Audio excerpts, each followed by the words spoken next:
Honorable members, the Secretary General will now call the names of the members who have not taken oath or affirmation.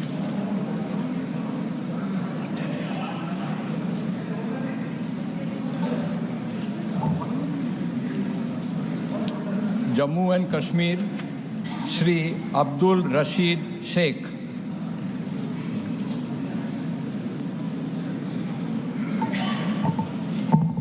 Kerala, Shri Shashi Tharoor. Punjab, Shri Amritpal Singh.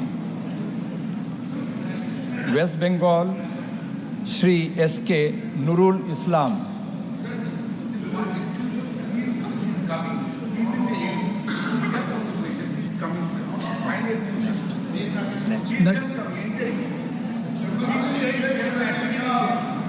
Next.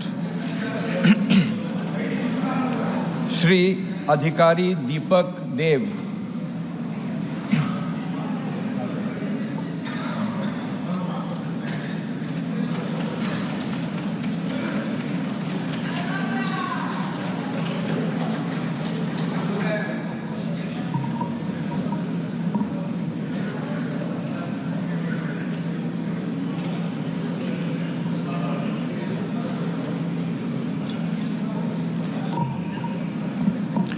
নমস্কার, আমি দীপক অধিকারী দেব লোকসভার সদস্য নির্বাচিত হইয়া ঈশ্বরের নামে শপথ করিতেছি যে আমি বিধি দ্বারা প্রতিষ্ঠিত ভারতের সংবিধানের প্রতি প্রকৃত বিশ্বাস ও আনুগত্য পোষণ করিব। আমি ভারতের সার্বভৌমত্ব ও সংহতি রক্ষা করিয়া চলিব এবং যে কর্তব্যভার আমি গ্রহণ করিতে চলিয়াছি তা আমি বিশ্বস্তভাবে নির্বাহ করিব। ঘাটাল লোকসভা কেন্দ্রের প্রত্যেকটা মানুষকে ধন্যবাদ আমাকে 3 বারের জন্য জিতানোর জন্য। জয় হিন্দ, জয় বাংলা। ধন্যবাদ।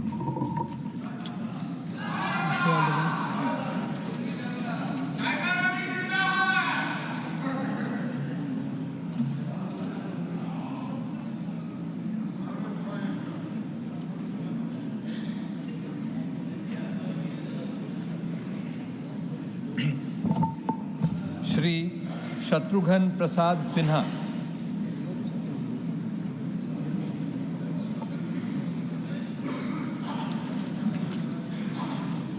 Honorable members, I have received 16 notices of motions for election of Speaker. All the notices are in order. Now we will take up the motions for the election of Speaker of the Lok Sabha. I call upon Prime Minister Shri Narendra Modi to move the motion.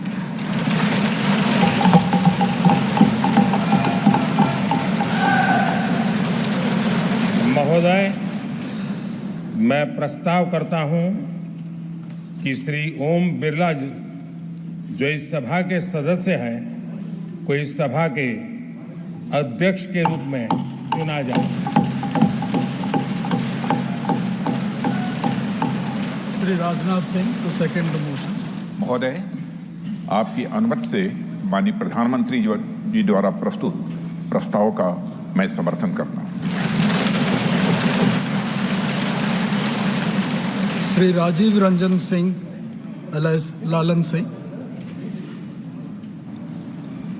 अध्यक्ष महोदय, मैं प्रस्ताव करता हूं कि श्री ओम बिरला जी जो लोकसभा के माननीय सदस्य हैं इस सदन के अध्यक्ष के रूप में उनके नाम का मैं प्रस्ताव करता हूं। Dr. Rajkumar Sangwan to second the motion.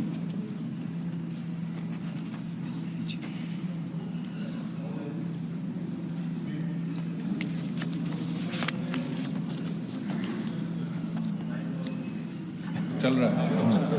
महोदय, मैं श्री ओम बिरला जी जो इस सदन के सदस्य हैं उनको अध्यक्ष के रूप में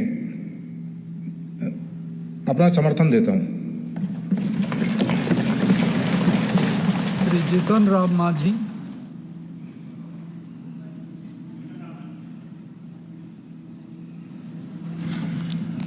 अध्यक्ष महोदय, हम श्री ओम बिरला जी को जो मेंबर के हाउस हैं उनको स्पीकर के रूप में चुनने के लिए प्रस्ताव देता हूं। श्री शिवराज सिंह चौहान to second माननीय the motion. अध्यक्ष महोदय, माननीय प्रधानमंत्री जी द्वारा प्रस्तुत प्रस्ताव का माननीय जीतन राम मांझी जी द्वारा प्रस्तुत प्रस्ताव का मैं समर्थन करता हूं। श्री अमित शाह, महोदय, मैं प्रस्ताव करता हूं कि श्री ओम बिरला जो इस सभा के सदस्य हैं उनको इस सभा के अध्यक्ष के रूप में चुना जाए। Shri Nitin Jairam Gadkari to second the motion. माननीय अध्यक्ष महोदय, आदरणीय प्रधानमंत्री जी ने इस सभागृह आदरणीय अमित शाह जी ने जो प्रस्ताव रखा है उसका मैं अनुमोदन करता हूँ। श्री जादव प्रताप राव गणपत राव। महोदय, मैं प्रस्ताव करता हूं कि माननीय श्री ओम बिरला जी जो इस सभा के सदस्य हैं इनको इस सभा के अध्यक्ष के रूप में चुना जाए। Shri Dattare Sunil Dattatreya. I support a motion moved by Pratap Rao Dadhav. Shri Chirag Paswan. महोदय, मैं प्रस्ताव करता हूं कि श्री ओम बिरला जी जो इस सभा के सदस्य हैं को इस सभा के अध्यक्ष के रूप में चुना जाए। Shri Jayant Basumatary to second the motion.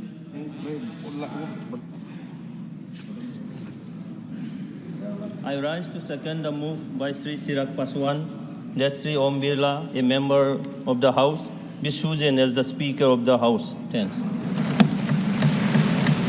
Shri H.D. Kumaraswamy। I propose Sri Om Birla ji for the Speaker elections. Shri Balashowry Vallabhaneni as a Speaker of this House. Shri Kinjarapu Ram Mohan Naidu. माननीय अध्यक्ष महोदय, मैं ओम बिरला जी को जो इस सदन के सदस्य हैं उनको अध्यक्ष के रूप में चुना जाए ये प्रस्ताव मैं रखता हूं। Shri Lavu Krishna Devarayalu.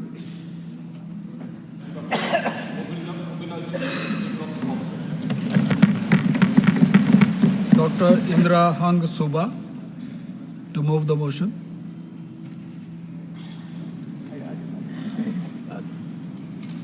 I rise to move the motion that Sri Om Birla, a member of this House, be chosen as the Speaker of this House. Shri Phani Bhushan Chaudhary to second the motion. Speaker sir, I second the motion. Shrimati Anupriya Patel. अध्यक्ष महोदय, मैं प्रस्ताव करती हूं कि श्री ओम बिरला जी जो इस सभा के सदस्य हैं उनको इस सभा के अध्यक्ष के रूप में चुना जाए। श्री किशन पाल। श्री कृष्ण पाल। महोदय, मैं इसका समर्थन करता हूं। Shri Arvind Ganpat Sawant to move the motion.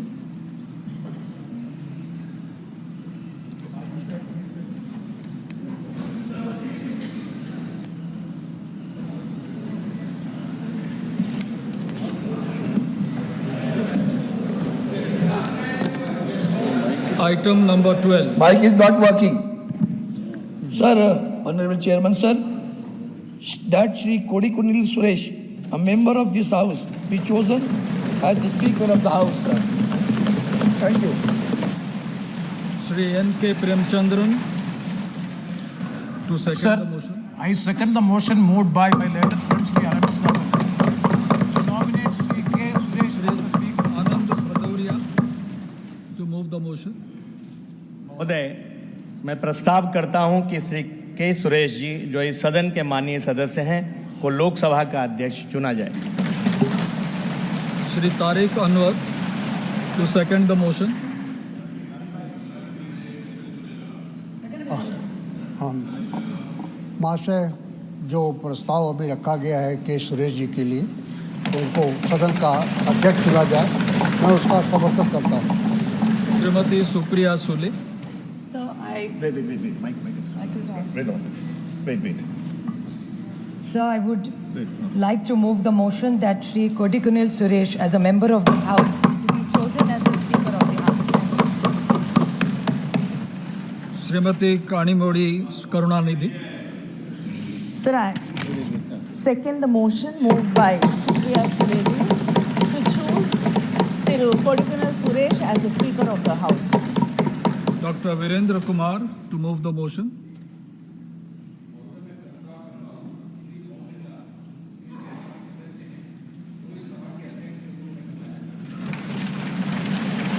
Shri Joel Oram to second the motion. मेरा साथी वीरेंद्र कुमार जी ने जो प्रस्ताव दिया है उसको मैं समर्थन करता हूं। Professor S.P. Singh Baghel. That Sri Om Birla, the member of this house, be chosen as a speaker of this house. Shri Pankaj Chaudhary to second the motion. महोदय, मैं प्रोफेसर एसपी सिंह बघेल जी के प्रस्ताव का समर्थन करता हूँ। श्रीमती अन्नपूर्णा देवी to move the motion. मैं प्रस्ताव करती हूँ कि श्री ओम बिरला जो इस सभा के सदस्य हैं उनको इस सभा के अध्यक्ष के रूप में चुना जाए। Shrimati Kamaljeet Sherawat to second the motion. आदरणीय महोदय, मैं इस प्रस्ताव को सेकंड करती हूँ। I now put the motion moved by Shri Narendra Modi and seconded by Shri Rajnath Singh to the vote of the House. The question is that Shri Om Birla, a member of this House, be chosen as the Speaker of this House. Those in favor may say aye. Aye.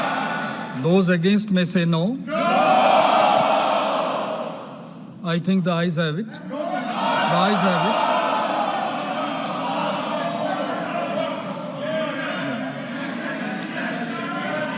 The motion is adopted.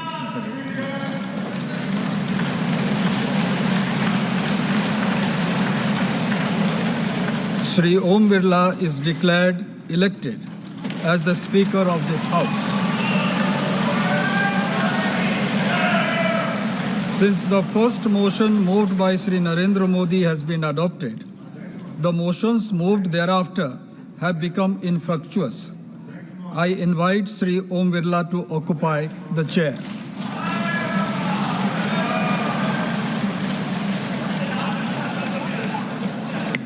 इन्होंने division force नहीं किया है, इसलिए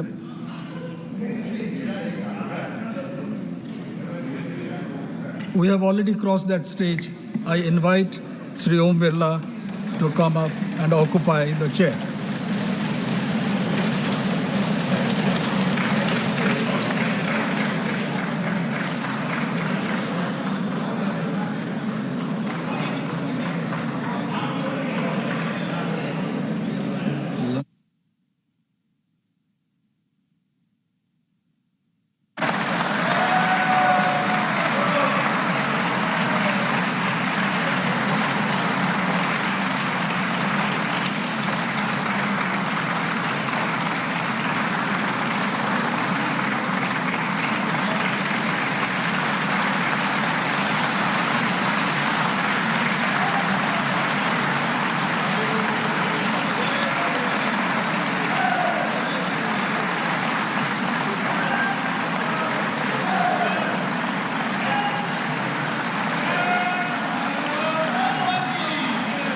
आपके chair है, आप संभालें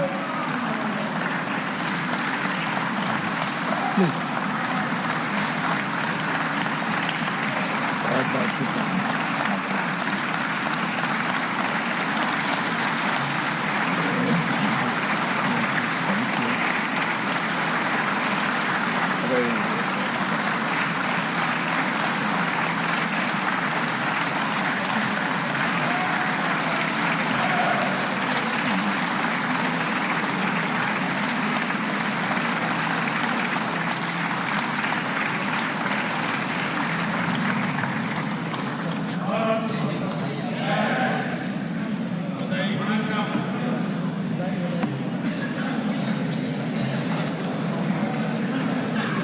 Shri Kiren Rijiju ji. Honorable Speaker, sir, before the business could begin, I would like to thank Sri Bhartuhari Mehtab, who has discharged his duties as Speaker Pro Tem. He has completed entire proceedings of oath and affirmation very smoothly within 2 days until the election of the Honorable Speaker this morning. I profusely thank him on behalf of the government and Honorable Prime Minister also. I also thank the panel of chairpersons for their valuable contribution. I also thank the Secretary General of Lok Sabha and staff of Lok Sabha Secretariat who have completed the work within the time frame under the guidance of the Speaker Pro Tem and the panel of chairpersons. On behalf of the entire House, I thank all of them. Once again, I thank all the honorable members for your cooperation. माननीय प्रधानमंत्री जी,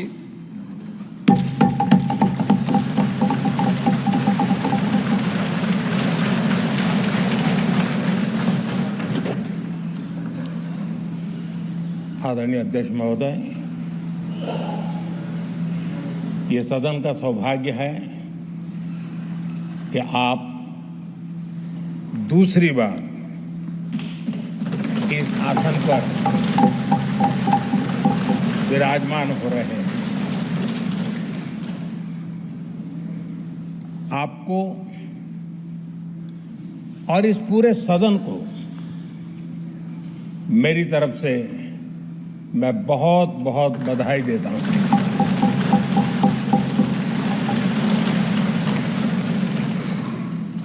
आदरणीय अध्यक्ष जी, मेरी तरफ से आपको शुभकामनाएं हैं, लेकिन इस पूरे सदन की तरफ से भी आपको अनेक अनेक शुभकामनाएं। अमृत काल के इस महत्वपूर्ण कालखंड में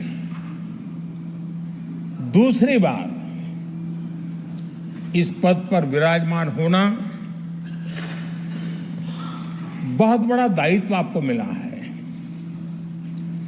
और आपका 5 वर्ष का अनुभव और आपके साथ हम लोगों का 5 साल का अनुभव, हम सबका विश्वास है कि आप आने वाले 5 साल हम सबका मार्गदर्शन भी करेंगे और देश की आशा अपेक्षाएं पूर्ण करने के लिए ये सदन अपना दायित्व निभाने में आपकी बहुत बड़ी भूमिका रहेगी। आदरणीय अध्यक्ष जी, हमारे शास्त्रों में कहा गया है कि विनम्र और व्यवहार कुशल व्यक्ति सफल सहज रूप से होता है और आपको तो उसके साथ साथ एक मीठी मीठी मुस्कान भी मिली हुई है। आपके चेहरे को ये मीठी मीठी मुस्कान पूरे सदन को भी प्रसन्न रखती है।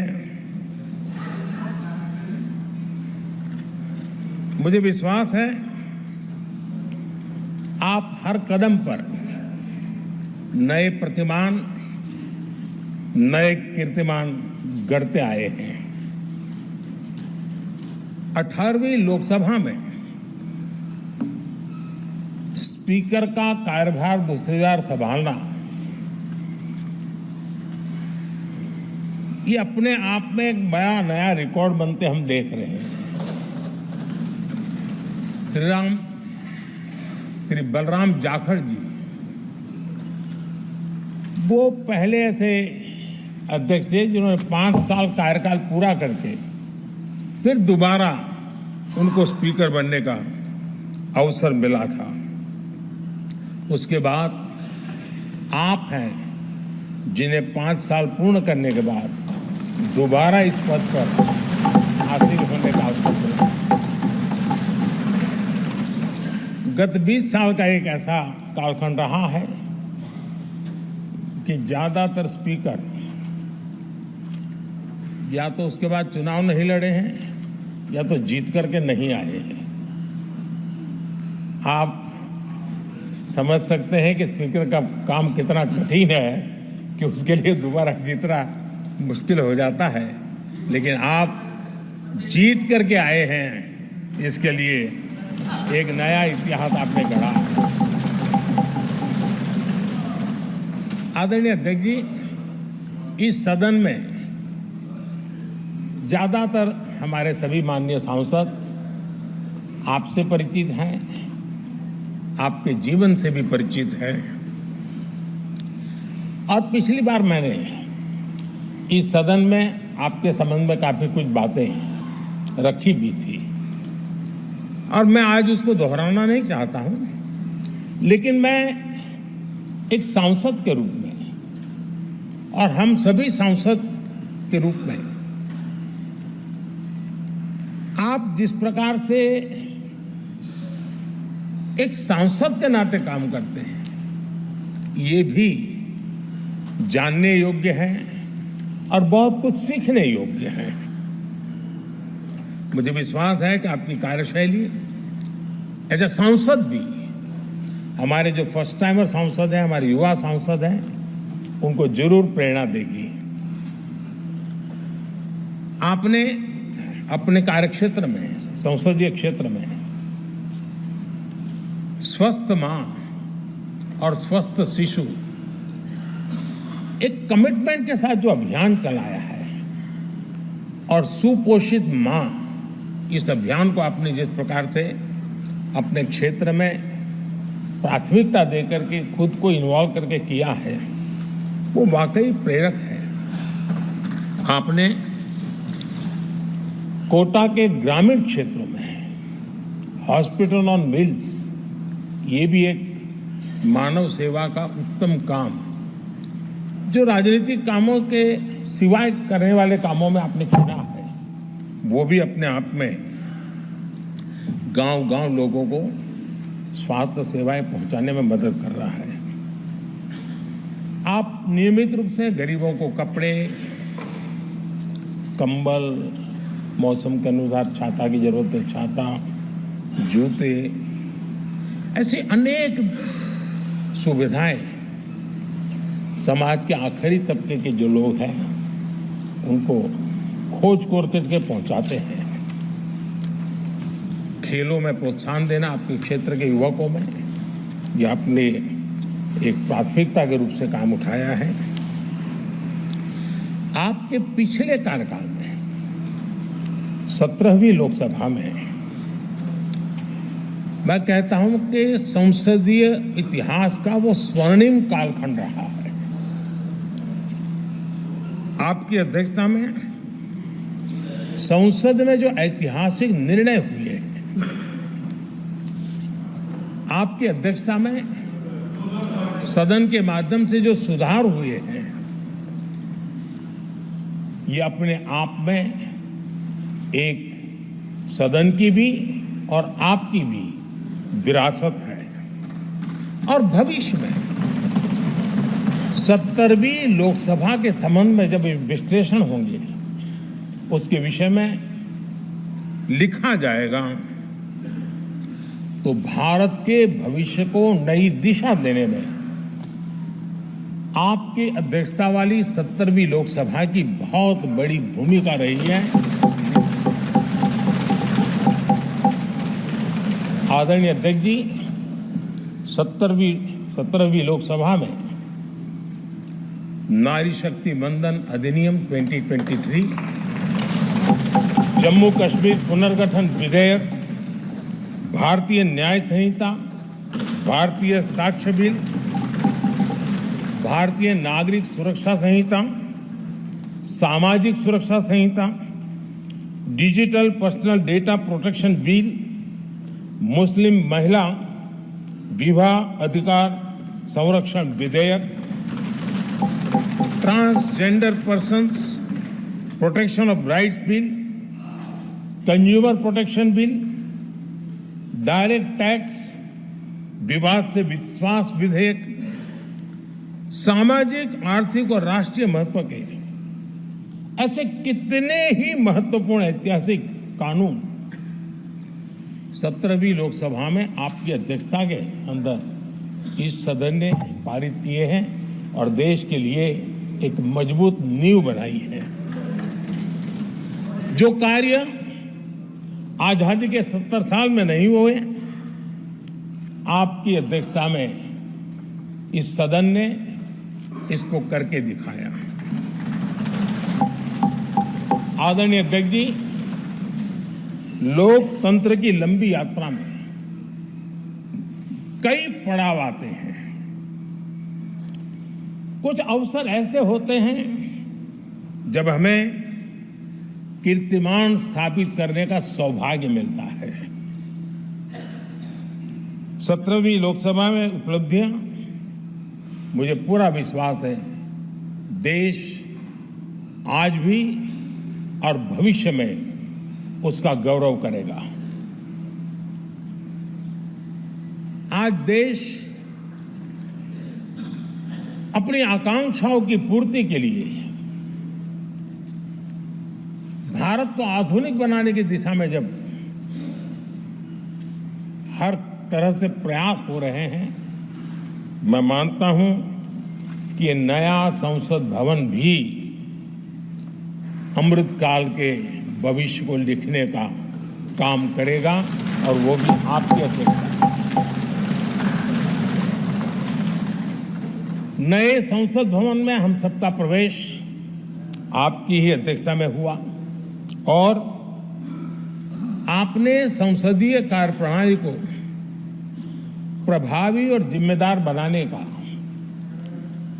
कई महत्वपूर्ण फैसले लिए हैं और इसलिए लोकतंत्र को मजबूती देने में मदद मिली है। लोकसभा में हम पेपरलेस डिजिटल व्यवस्था से आज काम कर रहे हैं। पहली बार आपने सभी माननीय सांसदों को ब्रीफिंग के लिए एक व्यवस्था खड़ी की। इससे सभी माननीय सांसदों को भी आवश्यक रेफरेंस मटेरियल मिला। उसके कारण सदन की चर्चा अधिक पुष्ट हुई और ये आपका एक अच्छा इनिशिएटिव था जिसने सांसदों में भी विश्वास पैदा किया। हाँ, मैं भी कुछ कह सकता हूं, मैं भी अपने तर्क दे सकता हूं। तो एक आपने अच्छी व्यवस्था को विकसित किया है। आदरणीय अध्यक्ष जी, G20 भारत की सफलता के एक महत्वपूर्ण पृष्ठ है, लेकिन बहुत कम चर्चा हुई है, वो है P20। और आपके नेतृत्व में G20 देशों के जो पीठासीन अधिकारी हैं, स्पीकर्स हैं, उनका सम्मेलन आपकी अध्यक्षता में हुआ और अब तक P20 के जितने सम्मेलन हुए हैं उसमें ये ऐसा अवसर था कि दुनिया के सर्वाधिक देश आपके निमंत्रण पर भारत आए और बहुत ही उत्तम प्रकार के निर्णय उस समिट में हुए और उसने विश्व में भारत की लोकतंत्र की जो प्रतिष्ठा है उसको गौरव देने में बहुत बड़ा रोल अदा किया है। आदरणीय अध्यक्ष जी, ये हमारा भवन ये सिर्फ 4 दीवारें नहीं है। हमारा ये संसद 140 करोड़ देशवासियों की आशा का केंद्र है।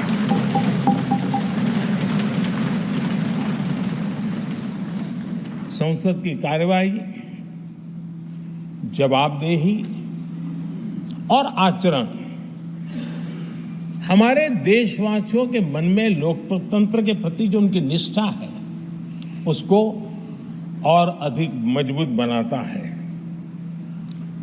आपके मार्गदर्शन में 17वीं लोकसभा उसकी प्रोडक्टिविटी 25 साल के हाईएस्ट लेवल पर 97% रही और इसके लिए सब माननीय सदस्य तो अभिनंदन के अधिकारी हैं, लेकिन आप विशेष अभिनंदन के अधिकारी हैं।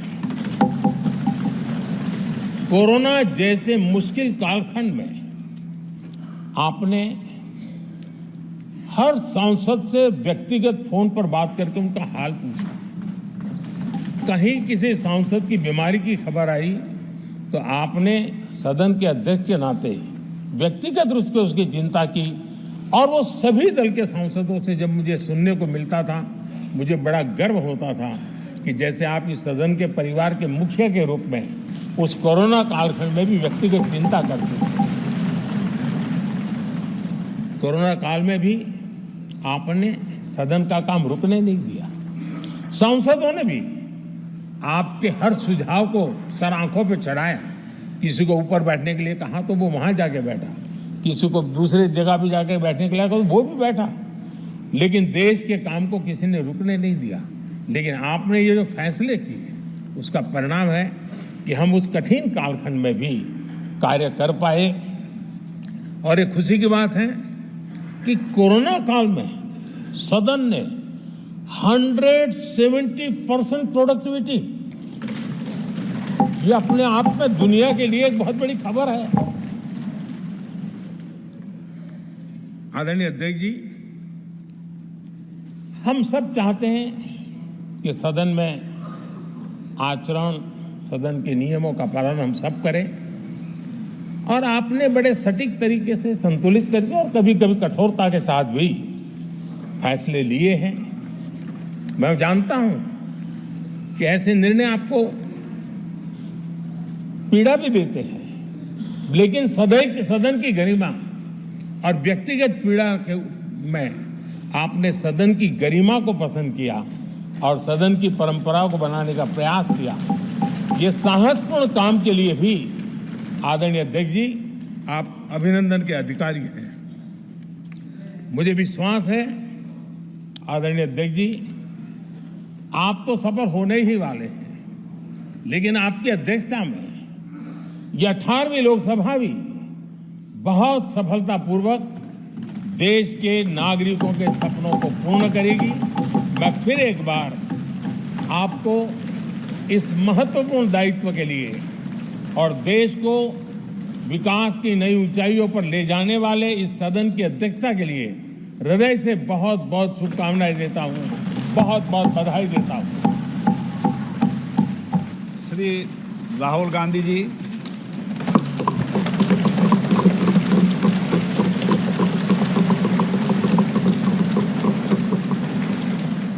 Speaker sir, I'd like to congratulate you for your successful election. For the second time that you have been elected, I'd like to congratulate you on behalf of the entire opposition, on behalf of the India Alliance. Speaker sir, this House represents the voice of India's people. And you, Speaker sir, are the final arbiter of that voice. Of course, the government has political power, but the opposition also represents the voice of India's people. And this time, the opposition represents significantly more voice of the Indian people than it did last time. Speaker sir, the opposition would like to assist you in doing your work. We would like the House to function often and well. Speaker sir, it is very important that cooperation happens on the basis of trust. It is very important that the voice of the opposition is allowed to be represented in this House. I'm confident that you will allow us to represent our voice, allow us to speak, allow us to represent the voice of the people of India. Speaker sir, the question is not how efficiently the House is run. The question is how much of India's voice is being allowed to be heard in this House. So the idea, Speaker sir, so the idea that you can run the House efficiently by silencing the voice of the opposition is a non-democratic idea. And this election has shown that the people of India expect the opposition to defend the constitution, the Samvidhan of this country. And we are confident that by allowing the opposition to speak, by allowing us to represent the people of India, you will do your duty of defending the Constitution of India. I'd like to once again congratulate you, Speaker Sir, and also all the members of the House who have won their election. Thank you very much. Shri Akhilesh Yadav ji.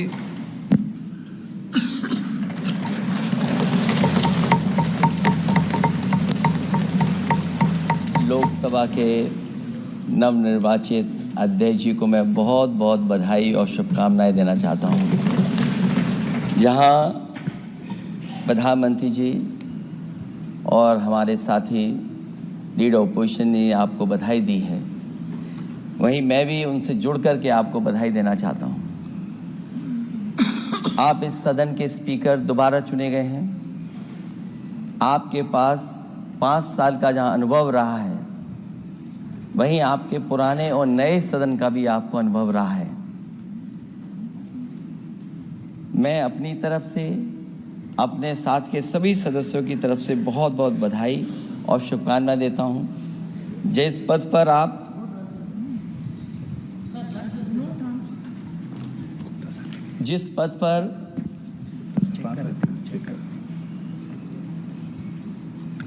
जिस पद पर आप बैठे हैं, इससे बहुत गौरवशाली परंपराएं जुड़ी हुई हैं और हम सब यही मानते हैं कि बिना भेदभाव के आगे बढ़ेगा और लोकसभा के अध्यक्ष के रूप में आप हर सांसद और हर दल को बराबरी का मौका और सम्मान देंगे। निष्पक्षता इस महान पद की महान जिम्मेदारी है। आप लोकतांत्रिक न्याय के मुख्य न्यायाधीश की तरह बैठे हैं। हम सबकी आपसे अपेक्षा है कि किसी भी जनप्रतिनिधि की आवाज़ दबाई न जाए और ना ही निष्कासन जैसी कार्रवाई दोबारा सदन की गरिमा को ठेस पहुंचाएं। आपका अंकुश विपक्ष पे तो रहता ही है, लेकिन आपका अंकुश सत्ता पक्ष पे भी रहे।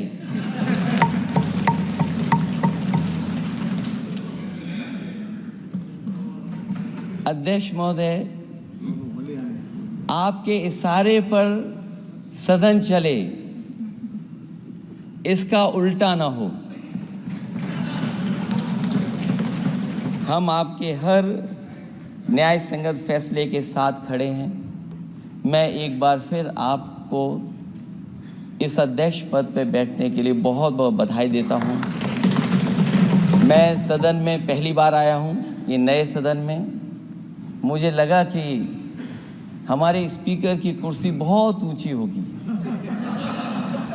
क्योंकि मैं जिस सदन को छोड़ के आया हूं, अध्यक्ष जी, उसकी कुर्सी बहुत ऊंची है। उस समय भी मैं अध्यक्ष जी किसको कहूं कि ये कुर्सी और ऊंची हो जाए। जहां ये नया सदन है, वही मैं आपकी पीठ के पीछे देख रहा हूं।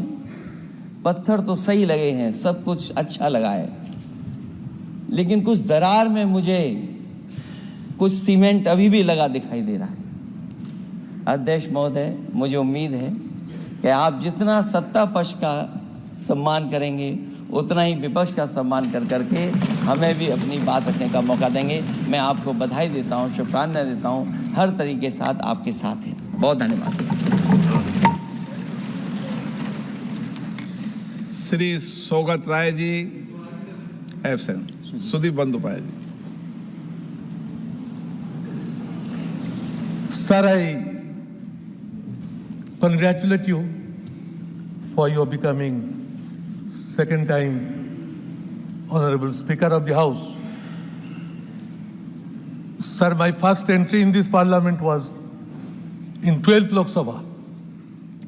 A long experience I gathered. And what is my impression, sir?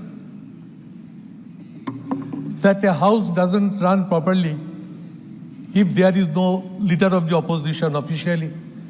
But we are glad that now our country has got one leader of the opposition in the parliament.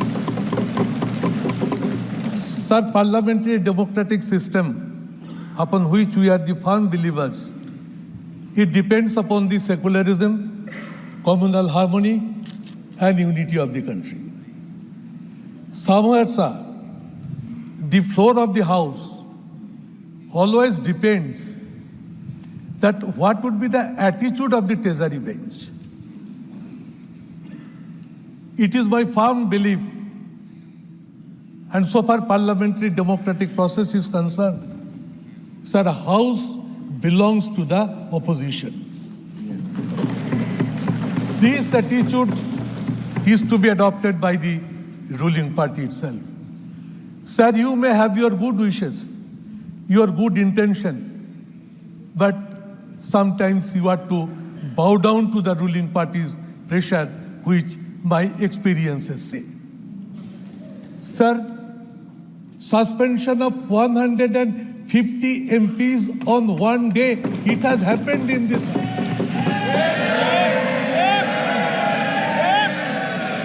Sir, it is not desirable, sir.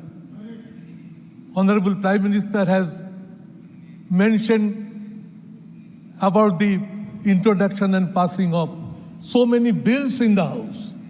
We appreciate, but it has happened also only by introducing the bills. It has been passed without any discussion. Sir, I would humbly submit you that let some positive decisions be adopted, that bills be tabled, bills be discussed in a proper manner, and we from the opposition side assure you, sir, we will extend all sorts of cooperation by which the House can run properly and smoothly. Opposition now is in a better strength in this House.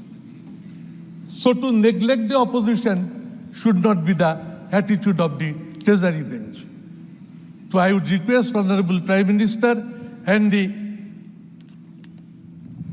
Treasury bench to come up to cooperate that the House runs smoothly and a country of 140 crores of people can actually get some guidance, some hopes that Parliament can contribute for the welfare of the country, for the benefit of the country, for the 140 crore people of this country. Sir, this should be our motto.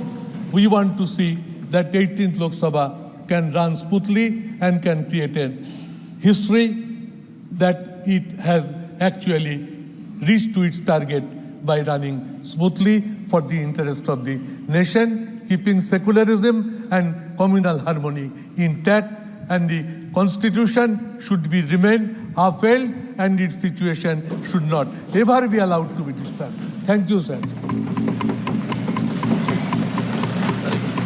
Sri T.R. Baluji.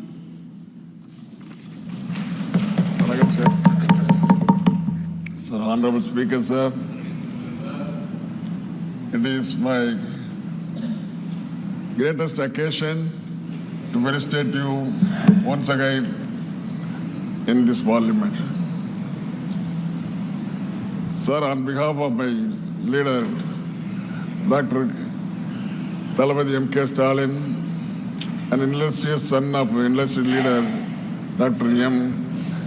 Kalaignar Karunanidhi, on behalf of my party and party in parliament, I wholeheartedly congratulate you on this occasion.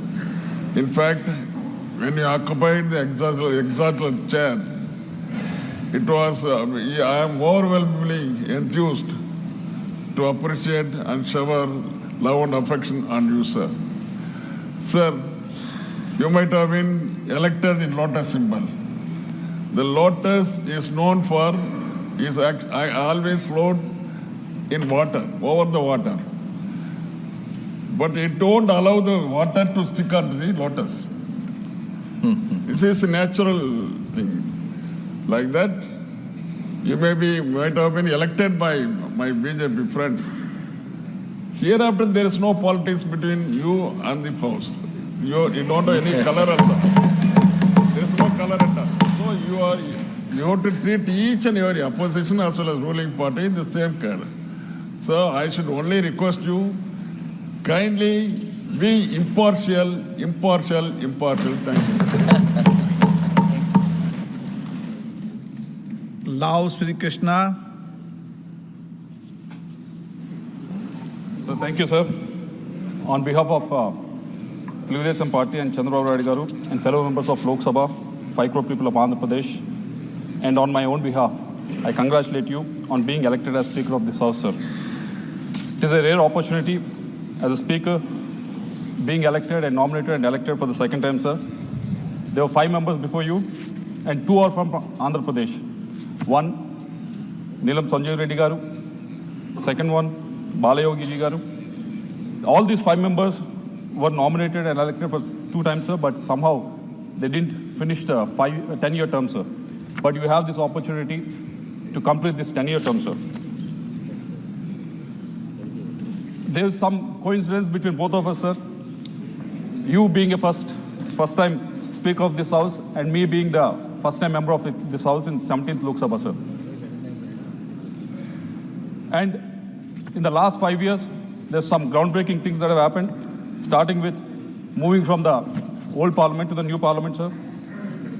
And new bills being passed, new laws being passed, starting with 370, Nari Shakti and Triple Talaq, which empowered the women, and also IPC, sir. And you also encouraged youth who are the first-time members who came to this House to speak, to rise up and speak on various issues, sir. In question hour, you've given us opportunity to speak on to ask supplementary questions. And in the 0 hour also, you encouraged us to speak as much as possible, sir.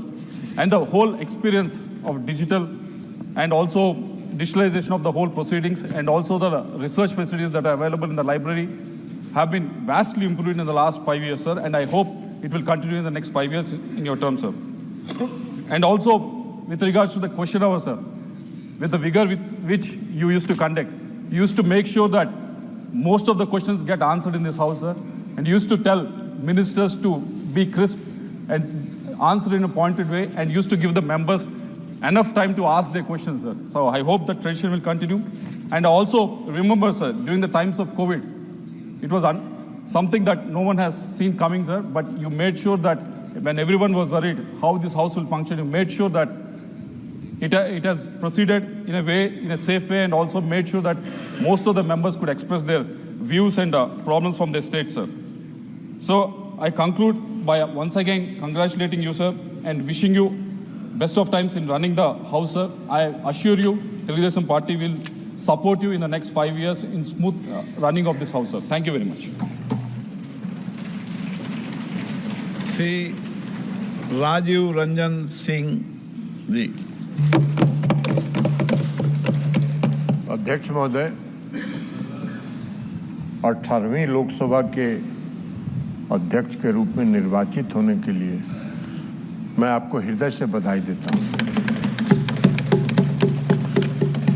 और 17वीं लोकसभा के अध्यक्ष के रूप में भी हम लोगों ने आपकी कार्यशैली देखी। आपने 17वीं लोकसभा में जो संसदीय परंपरा और लोकतंत्र का एक नया कीर्तिमान स्थापित किया था संसद में, आपने उच्च लोकतांत्रिक परंपराओं को स्थापित किया था 17वीं लोकसभा के दौरान। नए सदस्य जो चुन के आए थे, जो पहली बार संसद के सदस्य बने थे, उनको आपने अवसर दिया मध्यरात्रि तक भी सदन चला के आपने उनको अवसर दिया और उनमें कौशल विकसित किया ताकि वो संसद के कार्यवाही में एक कुशल सांसद के रूप में भाग ले सके। यह कीर्तिमान आपने स्थापित किया। आपने संसद में कई दिनों तक शून्यकाल में सिर्फ महिला सदस्यों को ही अवसर दिया कि वो अपनी बात रख सके। यह अपने आप में एक कीर्तिमान था। तो इसलिए अध्यक्ष महोदय, आपने 17वीं लोकसभा में एक कीर्तिमान स्थापित किया और इसलिए हम समझते हैं कि आप दोबारा अध्यक्ष बने हैं और 18वीं लोकसभा में भी आप उस कीर्तिमान को और ऊंचाइयों तक ले जाएंगे। इसी आशा और विश्वास के साथ मैं पुनः आपको बधाई देते हुए अपनी बात समाप्त करता हूं। श्री अरविंद सावंत जी। माननीय लोकसभा के अध्यक्ष जी, इधर से इधर। बिरला साहब, मैं सहे दिल से आपका अभिनंदन करता हूं।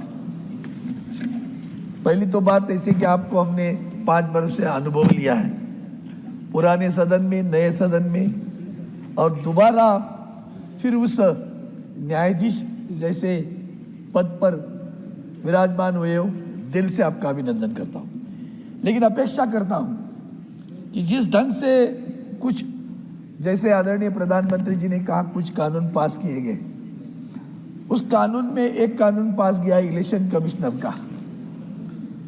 वो कानून भी जब हम सस्पेंड हुए थे तब पास हुआ, जिसमें न्याय देने की प्रक्रिया जहां होती है, कानून बनाने वाले हम हैं, और वही कानून जब बदल जाते हैं तभी तो संविधान की बात आती है।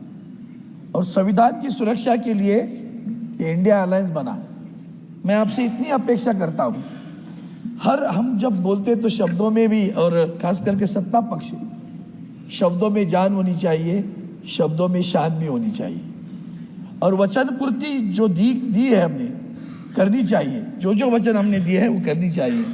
हमने देखा है कि संकट काल में भी जब सरकार की तरफ से मदद नहीं मिलती है तब बहुत बुरा लगता है। अभी सभी हम अपेक्षा करते हैं। उन्होंने सेक्युलर शब्द किया, मैं समानता से, स्वातंत्र, समानता, ये सारा हमें संविधान ने दिया हुआ है। और चाहता हूं, बस एक अपेक्षा करता हूं, what we need is harmony, not the hatred. हम हार्मनी चाहते हैं, हेट्रेड नहीं चाहते हैं। और हम जो दीवारें खड़ी कर रहे हैं, वो दीवारें यहाँ टूटनी चाहिए। हम सब इंसानियत के नाते, मणिपुर का हादसा होता है और आंसू भी नहीं बहते तो बुरा लगता है। किसान मरते हैं, इतनी बड़ा आंदोलन होता है, फिर भी संवेदना नहीं जता दी जाती है। इस सदन में संवेदना जतानी चाहिए, नहीं जताई जाती तब बुरा लगता है। बेरोजगार रास्ते पे घूम रहा है, फिर भी ये सदन उनको न्याय नहीं दे पा रहे तब बुरा लगता है। किसान आत्महत्या कर रहे हैं, फिर भी ये सदन न्याय नहीं दे पा रहा है तब बुरा लगता है। और चाहता हूं कि इस बार ये सारी चीज़ों को ध्यान में रखते हुए सदन चले, हमारी आवाज़ आपके तरफ आ जाएगी। तब अपेक्षा करते हैं आप हमें अनुमति दें और आश्वस्त करते हैं ये सदन चलना ही चाहिए। कोई उसमें कोई दो राय नहीं होनी चाहिए। लेकिन सदन किस लिए चलिए? सर्वसामान्य जनता को न्याय मिलना चाहिए, वही अपेक्षा करता हूँ। आप अभी बहुत अनुभवी हुए हो और मैं अपेक्षा करता हूँ संवेदना जताकर आप हमें न्याय देंगे। संविधान की रक्षा करने के लिए जब भी हम खड़े होंगे आप हमें आशीर्वाद देंगे। जय हिंद, जय महाराष्ट्र, वंदे मातरम। श्रीमती शिवप्रिया सुले।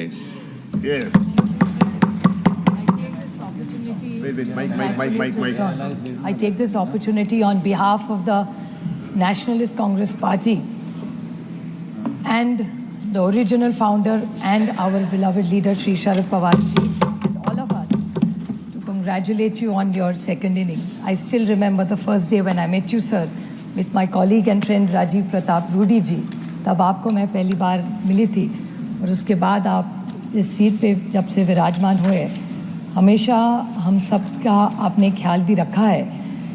लेकिन पिछले 5 सालों में कोविड में भी जिस तरह से, जैसे ट्रेजरी बेंच के साथ ऑपोजिशन के भी, हम सब के लिए आपने जिस तरह से ख्याल रखा, हमेशा हमारे हर मेंबर को आपने फ़ोन भी किया, पूछा कोविड के टाइम में आपकी सारी टीम ने जो काम किया और कोविड में जिस तरह से हाउस भी चला, I must take this opportunity to congratulate the entire parliamentary staff and team who really supported us in serving at that time. The entire transition of the old building to the new building, the research team, so a lot has been done in 5 years. 5 साल में बहुत अच्छा आपने काम किया, लेकिन 5 सालों में मैं तो कभी वेल में आती नहीं, लेकिन एक दुख की बात हुई कि हमारे सारे दोस्त यहाँ से 150 लोग जब सस्पेंड हुए तो हम सबको बहुत दुख हुआ सर। तो हमारी कोशिश रहेगी कि अगले 5 सालों में इस सस्पेंशन का आप ना सोचें, बातचीत हो सकती है,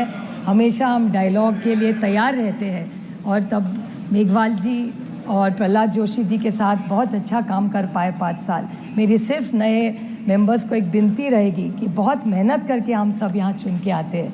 दोपहर को जब लंच टाइम होता है तो कोरम के लिए भी दोनों साइड से मेहनत करनी पड़ती है। So it's a great opportunity. So I've been here a little more than most of you. So very humbly I would like to request to each one of you that people really look up to us, and very few of us are blessed to be here.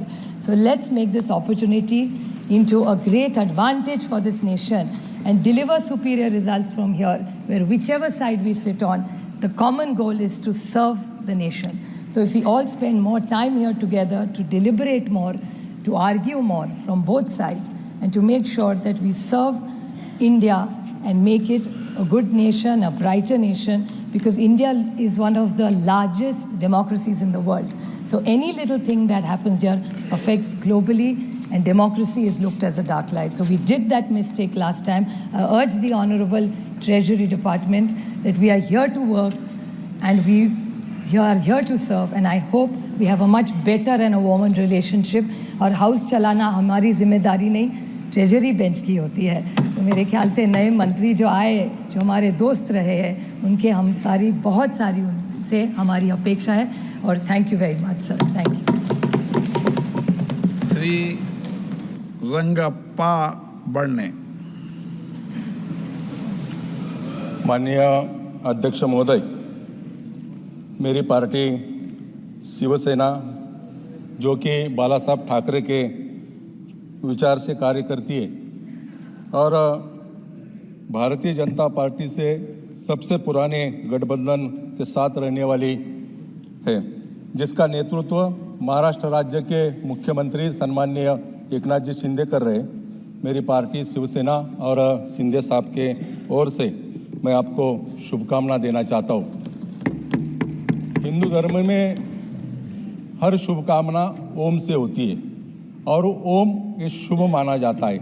आपके नाम की शुरुआत भी ओम से होती है, तो मैं आपको शुभकामना देना चाहता हूँ, जो कि 140 करोड़ जनता का विश्व के प्रतिनिधित्व कर रहे हैं और एक सबसे बड़ा ये लोकतांत्रिक सदन है। छत्रपति शिवाजी महाराज की महाराष्ट्र की भूमि से मैं आता हूँ, जबकि इस सदन में अध्यक्ष से रूप में पहला अध्यक्ष महाराष्ट्र से हुए थे गणेश वासुदेव मालवतकर, और दूसरे माननीय मनोहर जोशी जी और सुमित्रा महाजन जी, ये भी महाराष्ट्र से इस अध्यक्ष के रूप में कार्य कर रहे थे। शिवराज पाटिल जी, मुझे 16वीं लोकसभा में माननीय सुमित्रा महाजन के कार्य का भी अनुभव मिला। 17वीं लोकसभा में माननीय अध्यक्ष जी, आपके कार्य का भी अनुभव मुझे मिला। ये सदन विश्व में सबसे बड़े लोकतांत्रिक देश का प्रतिनिधित्व कर रहे और उसके अध्यक्ष के रूप में 17वीं लोकसभा में जो आपसे कार्य हुआ, मैं मानता हूँ देश में सबसे बड़ा अच्छा कार्य हुआ। मैं ये भी कहना चाहता हूँ कि गए 10 साल में देश के यशस्वी प्रधानमंत्री जी ने जो कार्य किया है वही एक सराहना कार्य है।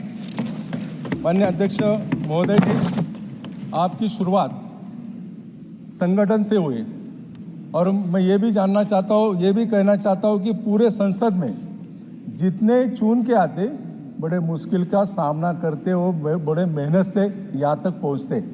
आप भी बहुत मेहनत से कार्य करते हुए यहाँ पहुँचे हैं। मुझे पूरा विश्वास है गए संसद में, गए 17वें संसद में सबसे ज़्यादा मुद्दा उठाने का, प्रश्न उठाने के लिए नए संसदों को मौका दिया था।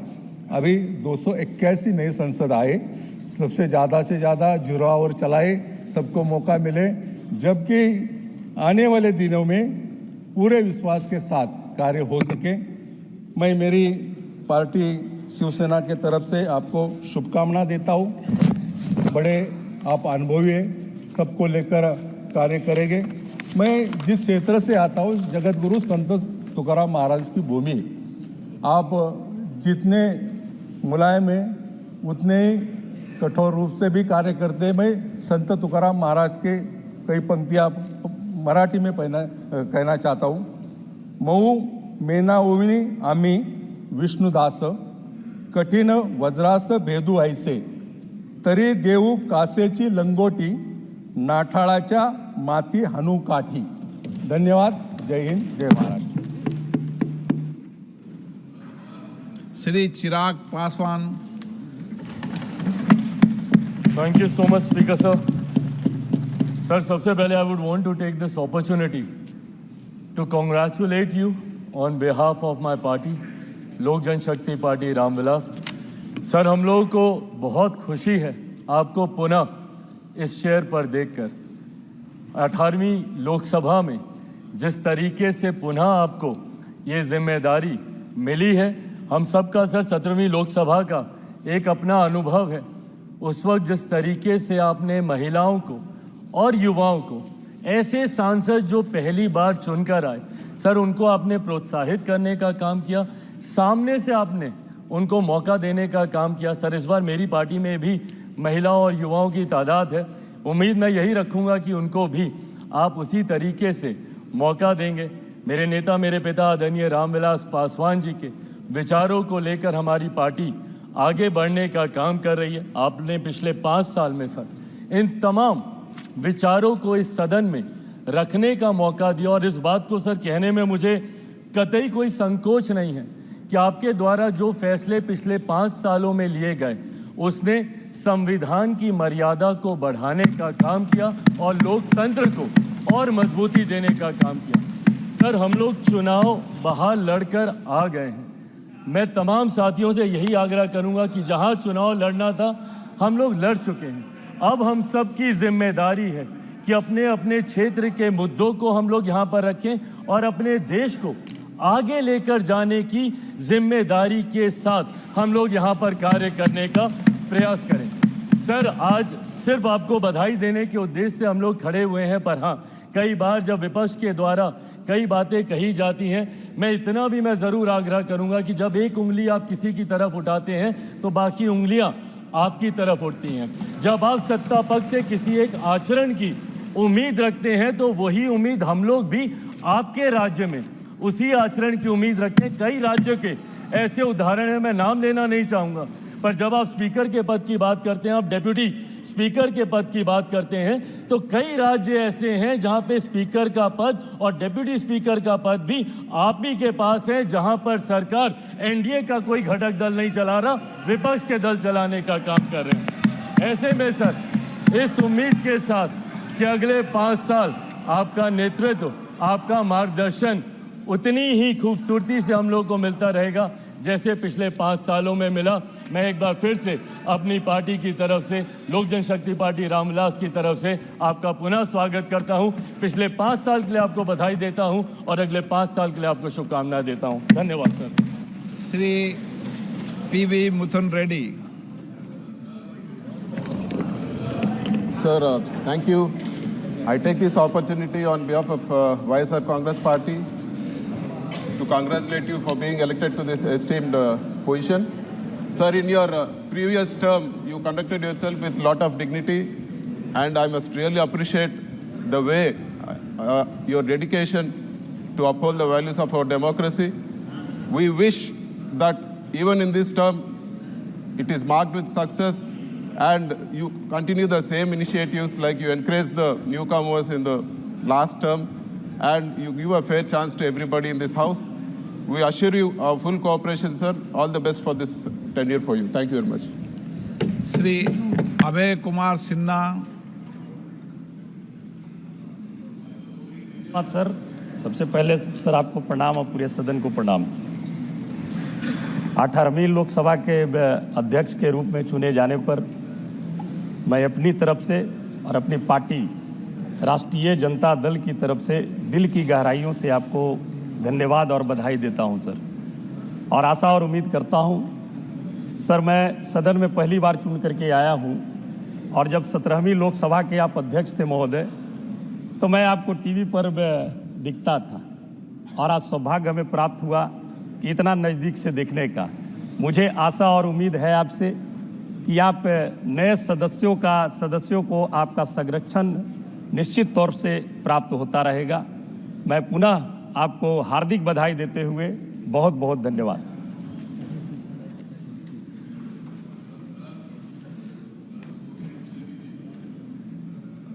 कविता गा दो। एक मिनट रुक जाओ। माननीय सदस्य, माननीय मंत्री जी प्लीज, माननीय मंत्री जी प्लीज। श्रीमती अनुप्रिया पटेल। माननीय अध्यक्ष जी, 18वीं लोकसभा के अध्यक्ष के पद पर निरंतर दूसरी बार विराजमान होने के लिए मैं सबसे पहले अपनी पार्टी, अपना दल की ओर से आपको बहुत बहुत बधाई और शुभकामनाएं देती हूं और आपका बारंबार अभिनंदन करती हूं। अध्यक्ष महोदय, आज आपको निरंतर दूसरी बार इस आसन पर विराजमान होते देखकर मुझे 1963 की एक फिल्म बंदनी का एक मशहूर गीत याद आ रहा है। ओ जाने वाले, हो सके तो लौट के आना, ये घाट तू ये बाट कहीं भूल ना जाना। और आज आपको यहाँ देखकर इस गीत की और भी अधिक प्रासंगिकता प्रतीत हो रही है। मुझे 17वीं लोकसभा का अंतिम दिन याद आ रहा है अध्यक्ष महोदय, जब हम सभी ने बड़े भारी मन से आपको विदाई दी थी, लेकिन अपने शब्दों में पिरोकर हमने अपने इसी मनोभाव को उस समय आपके समक्ष रखा था कि वो जाने वाले, हो सके तो लौट के आना। और आप लौट कर आए हैं। हम सभी आपका बहुत बहुत अभिनंदन करते हैं। आपको अपने बीच दोबारा इस आसन पर देखकर हम बहुत आनंदित हैं, गौरवान्वित हैं।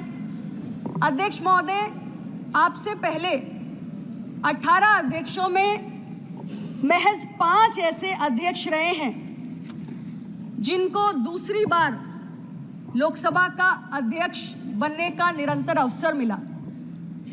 M.A. अयंगर जी, डॉक्टर गुरदयाल ढिल्लो जी, डॉक्टर नीलम संजीवा रेड्डी जी, डॉक्टर बलराम जाखड़ जी और GMC बालयोगी जी। लेकिन इनमें से किसी भी अध्यक्ष ने 10 वर्षों का कार्यकाल पूरा नहीं किया। हमें गर्व है कि आप लगातार दूसरी बार निर्वाचित होने वाले ऐसे अध्यक्ष होंगे जो 10 वर्षों का कार्यकाल पूरा करने का रिकॉर्ड दर्ज करेंगे और लोकसभा अध्यक्षों के इतिहास में यह आपकी एक स्थायी विरासत होगी। अध्यक्ष महोदय, अध्यक्ष महोदय,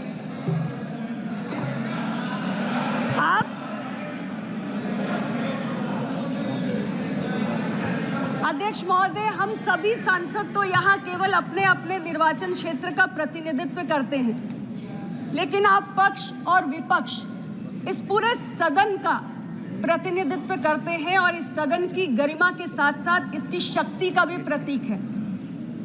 और आपका जो 17वीं लोकसभा का कार्यकाल रहा वो तमाम उपलब्धियों से भरा हुआ रहा।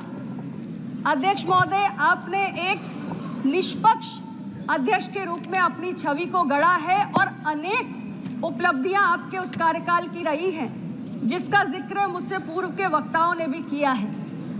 मैं आपके इस कार्यकाल में यही उम्मीद करती हूं कि आपके कुशल मार्गदर्शन में तमाम और उपलब्धियों के नए अध्याय जुड़ेंगे और पक्ष विपक्ष हम सभी को लोकतंत्र को आपके मार्गदर्शन में मजबूत करने का एक और सुनहरा अवसर मिलेगा। पुनः आपको बहुत बहुत बधाई और ढेर सारी शुभकामनाएं। E.T. Mohammed Bashir.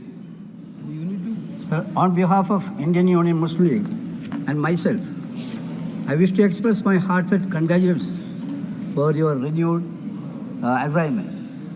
Sir, Speaker, of course, is a unique position, and Speaker as a protector of the House and the guardian of the members, irrespective of caste and creed or any other division, we have to be ensured justice by all means.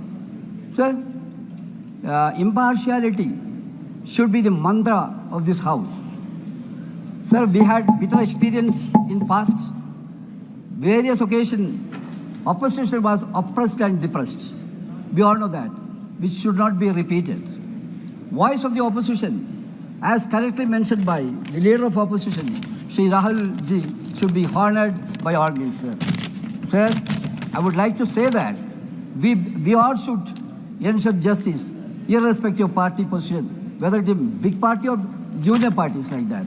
All these things should be taken into proper consideration. Sir, this House have given very good message, not only to India, to the entire world. So, sir, we hope that this House will again spread the message of togetherness. Sir, let the glory of the past should return here. Again, secular democracy should be preserved by all means. With these few words, sir, I once again congratulate you for the best performance. With few words, sir, I conclude. Thank you very much. माननीय सदस्यगण, please आपके सदस्य बोल रहे हैं। हर्षिमरत कौर बादल।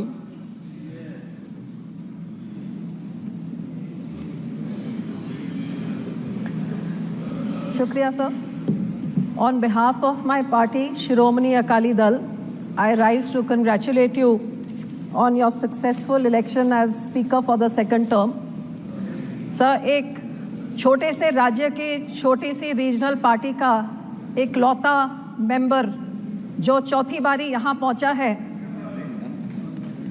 मैं इस सदन में खड़े होके मैं इस चीज़ का फिक्र करती हूँ कि जहाँ इस हाउस में मैंने पिछले इलेक्शन में देखा कि कई ऐसी पार्टियाँ जो राज्य में एक दूसरे के साथ बड़ी डिफरेंसेस रखती हैं, लड़ती हैं, लेकिन इधर पहुँचने के लिए समझौते कर बैठी हैं। भाषण बाद में देना आप। और सर कई ऐसे लोग जो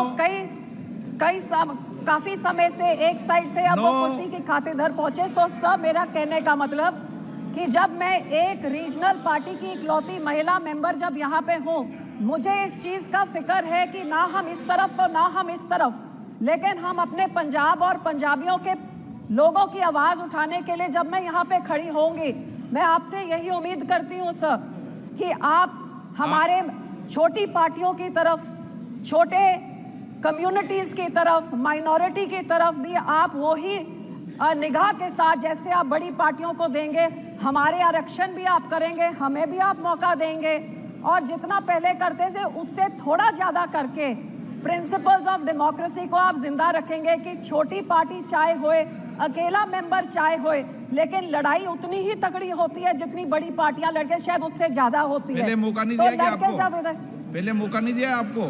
सॉरी सर, पहले मौका नहीं दिया गया आपको? नहीं सर, इस बारी मैं रिक्वेस्ट कर रही हूँ कि पहले से थोड़ा ज्यादा मौका दे दीजिए। ठीक है, क्योंकि एक महिला होने के नाते चौथी बारी पहुंची हो, आप हमारा ध्यान रखेंगे तो मैं आपको शुभकामनाएं देती हूँ और आपकी प्रोटेक्शन का, पूरा आरक्षण का मैं पूरा आस भी रखती हूँ। थैंक यू सर, बहुत बहुत शुभकामनाएं। सुनील तटकरे। आपल्या अभिनंदन प्रस्तावावरती मला मराठीत बोलण्याची परवानगी दिल्याबद्दल मी आपल्या मनापासून या ठिकाणी आभार मानतो। राष्ट्रवादी काँग्रेस पक्ष ओरिजिनल या पक्षाचे अध्यक्ष अजितदादा पवार यांच्या वतीने मी आपल्या मनपूर्वक शब्दामध्ये या ठिकाणी अभिनंदन करू इच्छितो आहे। अध्यक्ष महोदय, 18वी लोकसभा नवा इतिहास घेऊन आलेली आहे। डॉक्टर बाबासाहेब आंबेडकरांनी संविधान दिल्याच्या नंतर 1962 सालामध्ये देशाचे पंतप्रधान जवाहरलालजी नेहरू हे तिसऱ्यांदा पंतप्रधान झाले होते. आज आम्हाला या गोष्टीचा अभिमान आणि गर्व आहे की 62 वर्षाच्या प्रदीर्घ कालावधीच्या नंतर देशातल्या 140 कोटी जनतेने नरेंद्र मोदी साहेबांना तिसऱ्यांदा पंतप्रधानावरती आरूढ केलं, याचा अभिमान आम्हाला सर्वांनाच त्या ठिकाणी आहे. आणि म्हणूनच या 18व्या लोकसभेचे सलग दुसऱ्यांदा लोकसभा अध्यक्ष होण्याचा बहुमान आपल्याला मिळाला, त्याच्याबद्दल मी मनापासून या ठिकाणी अभिनंदन करतो. मी छत्रपती शिवाजी महाराजांनी हिंदवी स्वराज्याची स्थापना केली त्या रायगडचा खासदार आहे आणि आज माझ्या बाजूला छत्रपती शिवाजी महाराजांचे 13वे वंशज बसलेत. ही आजची लोकसभा याची साक्ष देते आहे, याचा मनापासून अभिमान या ठिकाणी आहे. गेली 5 वर्ष त्या बाकावरती बसून आपण मला न्याय दिला, आता इथे बसून आपल्याकडनं न्याय मिळेल. शून्य काल आणि इतर वेगवेगळे प्रश्न सोडण्याची बांधिलकी आज मोदी साहेबांच्या नेतृत्वाखाली त्या ठिकाणी होत असतानाच आम्हाला सुद्धा आणि महाराष्ट्राला आमचा वेगळा आवाज उठवण्याची संधी आपल्यामार्फत मिळेल अशी अपेक्षा व्यक्त करतो. आणि मराठी भाषेला अभिजात भाषेचा दर्जा आपल्या अध्यक्षतेखाली आम्हाला मिळावा अशी अपेक्षा करून थांबतो. धन्यवाद. माननीय सदस्यगण, कई माननीय सदस्य अपनी बात को रखना चाहते हैं, लेकिन एक लंबी सूची है. राष्ट्रपति जी का अभिभाषण के समय आप अपनी बात रखना. सबको पर्याप्त समय पर्याप्त अवसर दूंगा मैं.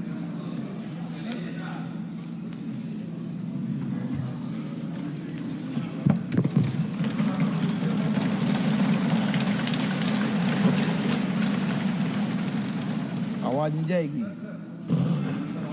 आवाज नहीं जाएगी, नहीं जाएगी.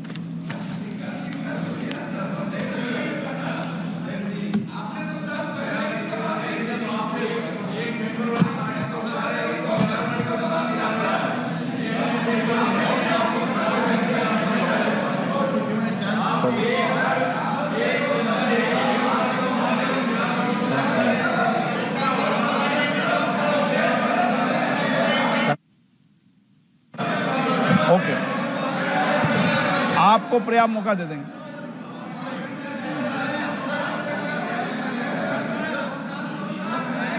Okay okay, please please.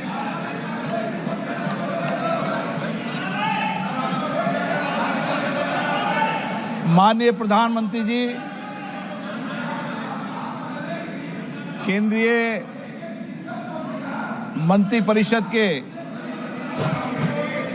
माननीय सदस्यगण, सभी राजनीतिक दलों के नेतागण, माननीय सदस्यगण, मुझे इस महान सदन के पीठासीन अधिकारी के रूप में प्लीज, मैं आपको सबको मौका दूंगा. Please please, Amrao ji please, Owaisi ji please, सबको मौका दें.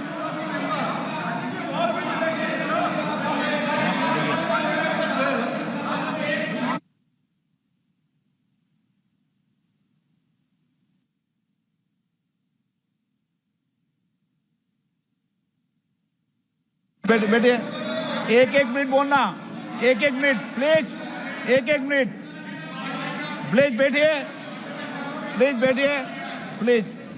असाउद्दीन ओवैसी जी, एक मिनट बोलना, एक मिनट प्लीज. बैठिए बैठिए. आपको नहीं बुलाया.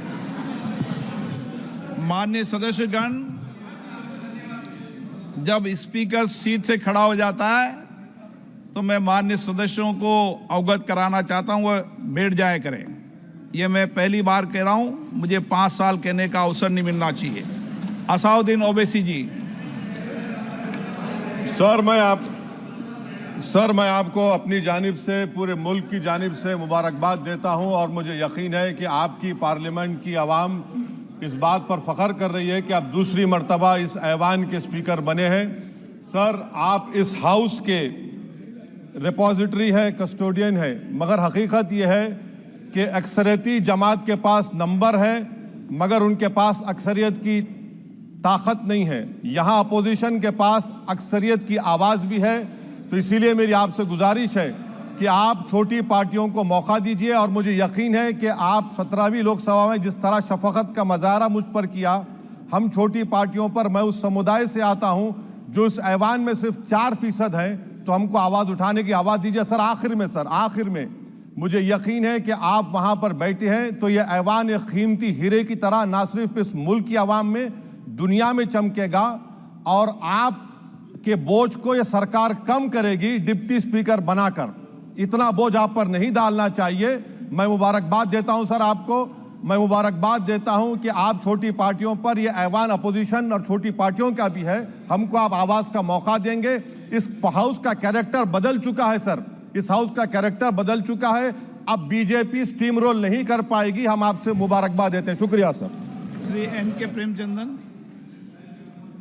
Thank you very much, Speaker sir. Sir, I, on behalf of my party, Revolutionary Socialist Party, RSP, extend hearty congratulations in assuming the highest office of democracy, that too in the largest democracy in the world.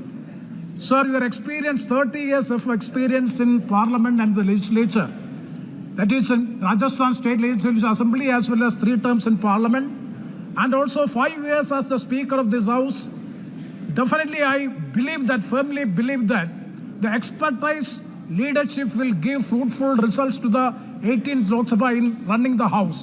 Sir, I would like to say some quotations. The Pandit Jawaharlal Nehru, sir, it is a famous quotation that the Speaker, the symbol of nation's freedom and liberty. Sir, Kaul and Shakhtar refer the Speaker as the conscience and guardian of the House.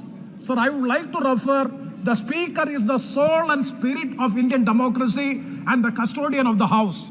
And further, I would like to say that while the government has its way in the House, it is incumbent upon the Speaker to ensure that the opposition has its full say. Sir, I would like to urge upon the Honorable Speaker, sir, the opposition's legitimate demands and rights of the opposition has to be protected so as to have a healthy democratic practice in our country. Sir, one more point I would like to make. So the independence of the Parliament has to be protected at any cost. Why I am saying this is, sir, we know that the separation of powers, judiciary, executive and legislature, is the essential ingredients, basic character of the Constitution. That has to, sir, one historic example I would like to say. In 1647, the King Charles I entered into the House of Commons and demanded the relieving of 5 MPs from the House as they are guilty of treason. And what the then Speaker, William Lenthal, he was the Speaker of the House of Commons, what he said, I would like to quote and I will end. Sir, I would like to quote, "May it please your majesty, I have neither eyes to see nor tongue to speak in this place, but as the House is pleased to direct me, whose servant I am here, and I humbly majesty your pardon that I cannot give any other answer than this to what your majesty is pleased to," unquote. Sir, the Speaker of the House in 1647 not even succumbed to the pressure of the King Charles I, who has never cared of the Parliament. Sir, I strongly believe that, I hope and believe that your expertise, experience can bring back the glory of our Parliament, the traditions and customs, and thereby protect the independence of the Parliament. And once again, I extend my hearty congratulations in assuming the post of the Speaker after Balram Jackarji for the consecutive 2 times. Thank you very much, sir. Very good. सदन का अच्छा दिन है। पप्पू जी, बार-बार मत उठा करो। आप सीनियर मेंबर हैं। कैसे? मैं माननीय सदस्यों सबसे आग्रह करना चाहता हूं, आज एक अच्छा दिन है, आप अपनी बात संक्षिप्त में कह दें। जो कुछ भी पॉलिटिकल बात कहनी है, आपको राष्ट्रपति अभिभाषण में पर्याप्त समय, पर्याप्त अवसर मिलेगा। श्री अमरा राम जी। अध्यक्ष महोदय, आप दूसरी बार इस महान सदन के अध्यक्ष के पद पे आसीन हैं। मैं मेरी ओर से और मेरी पार्टी भारतीय कम्युनिस्ट पार्टी मार्क्सवादी की ओर से आपका हृदय से आभार व्यक्त करता हूं और उम्मीद करता हूं कि इस न्याय के आसन में जो सर्वोच्च सदन इस देश का है, उसमें इस सदन में जनता की आवाज़ प्रतिपक्ष की तरफ से सुनने में आप निश्चित रूप से अपना समय देंगे। आप पहले भी राजस्थान की विधानसभा में भी आपने अपनी जनता की आवाज़ उठाने का काम किया और इस सदन में आकर तीसरी बार आप सदस्य हैं और इस सदन के सर्वोच्च पद पे, अध्यक्ष के पद पे आज विराजे हैं। पुनः मेरी ओर से और दल की ओर से आपका आभार, धन्यवाद। जय हिंद। श्री थोल तिरुमा बलावन जी। மாண்புமிகு அவைத்தலைவருக்கு வணக்கம். மீண்டும் இரண்டாவது முறையாக இந்த அவையின் தலைவராக தேர்ந்தெடுக்கப்பட்ட உங்களுக்கு நான் அங்கம் வகிக்கும் விடுதலை சிறுத்தைகள் கட்சியின் சார்பிலும் இந்தியா கூட்டணியின் சார்பிலும் எனது மனம் நிறைந்த வாழ்த்துக்களை தெரிவித்துக் கொள்கிறேன். தங்கள் இருக்கையில் வலது பக்கத்தில் செங்கோல் உள்ளது. செங்கோல் என்பது அதிகாரத்தின் அடையாளம் அல்ல. யார் பக்கமும் சாயக்கூடாது, நேர்மையாக இருக்க வேண்டும் என்பதற்கான நீதி தவறாமையின் அடையாளமாகும். இந்த இருக்கையின் அழகே நீதி தவறாமைதான். கடந்த காலங்களில் நீங்கள் சிறப்பான ஒரு அவைத்தலைவர், சபாநாயகர் என்பதை நிரூபித்திருக்கிறீர்கள். ஆனால் ஆளுங்கட்சிக்கு ஒரு சார்பாகவும் எதிர்க்கட்சிக்கு ஒரு வகையாகவும் அணுகியிருக்கிறீர்கள் என்பது அனைவரும் அறிந்த உண்மை. ஆளுங்கட்சி என்பது ஆட்சி அதிகாரத்தோடு இருக்கிற ஒரு வலுவான கட்சி. ஆகவே ஆளுங்கட்சி சார்பு நிலை இருக்கக்கூடாது என்பதைத்தான் இங்கே எதிர்க்கட்சி தலைவர்கள் கோரிக்கையாக வைத்திருக்கிறார்கள். கடந்த முறை பல்வேறு மசோதாக்களை பண மசோதா என்று ஆளுங்கட்சி அறிமுகப்படுத்தியது. எது பண மசோதா, மணி பில் என்பதை தீர்மானிக்கிற அதிகாரம் உங்களுக்கு மட்டுமே இருக்கிறது. அந்த அதிகாரத்தை தவறாக பயன்படுத்திய ஆளுங்கட்சி மீண்டும் அத்தகைய முயற்சியை மேற்கொள்ளலாம். அதற்கு ஒருபோதும் நீங்கள் ஈல்டு ஆகக்கூடாது, வளையக்கூடாது என்பதை ஒரு வேண்டுகோளாக வைத்து ஒரு மக்களவைத் தலைவர் என்கிற அதிகாரத்தை பயன்படுத்தி நாடாளுமன்ற வளாகத்திற்குள் இருந்த புரட்சியாளர் அம்பேத்கர், மகாத்மா காந்தியடிகள் ஆகியோரின், மகாத்மா ஜோதிபா புலே போன்ற மாபெரும் தலைவர்களின் சிலைகளை ஒரு ஓரமாக கொண்டு போய் श्री राजकुमार छब्बेवाल।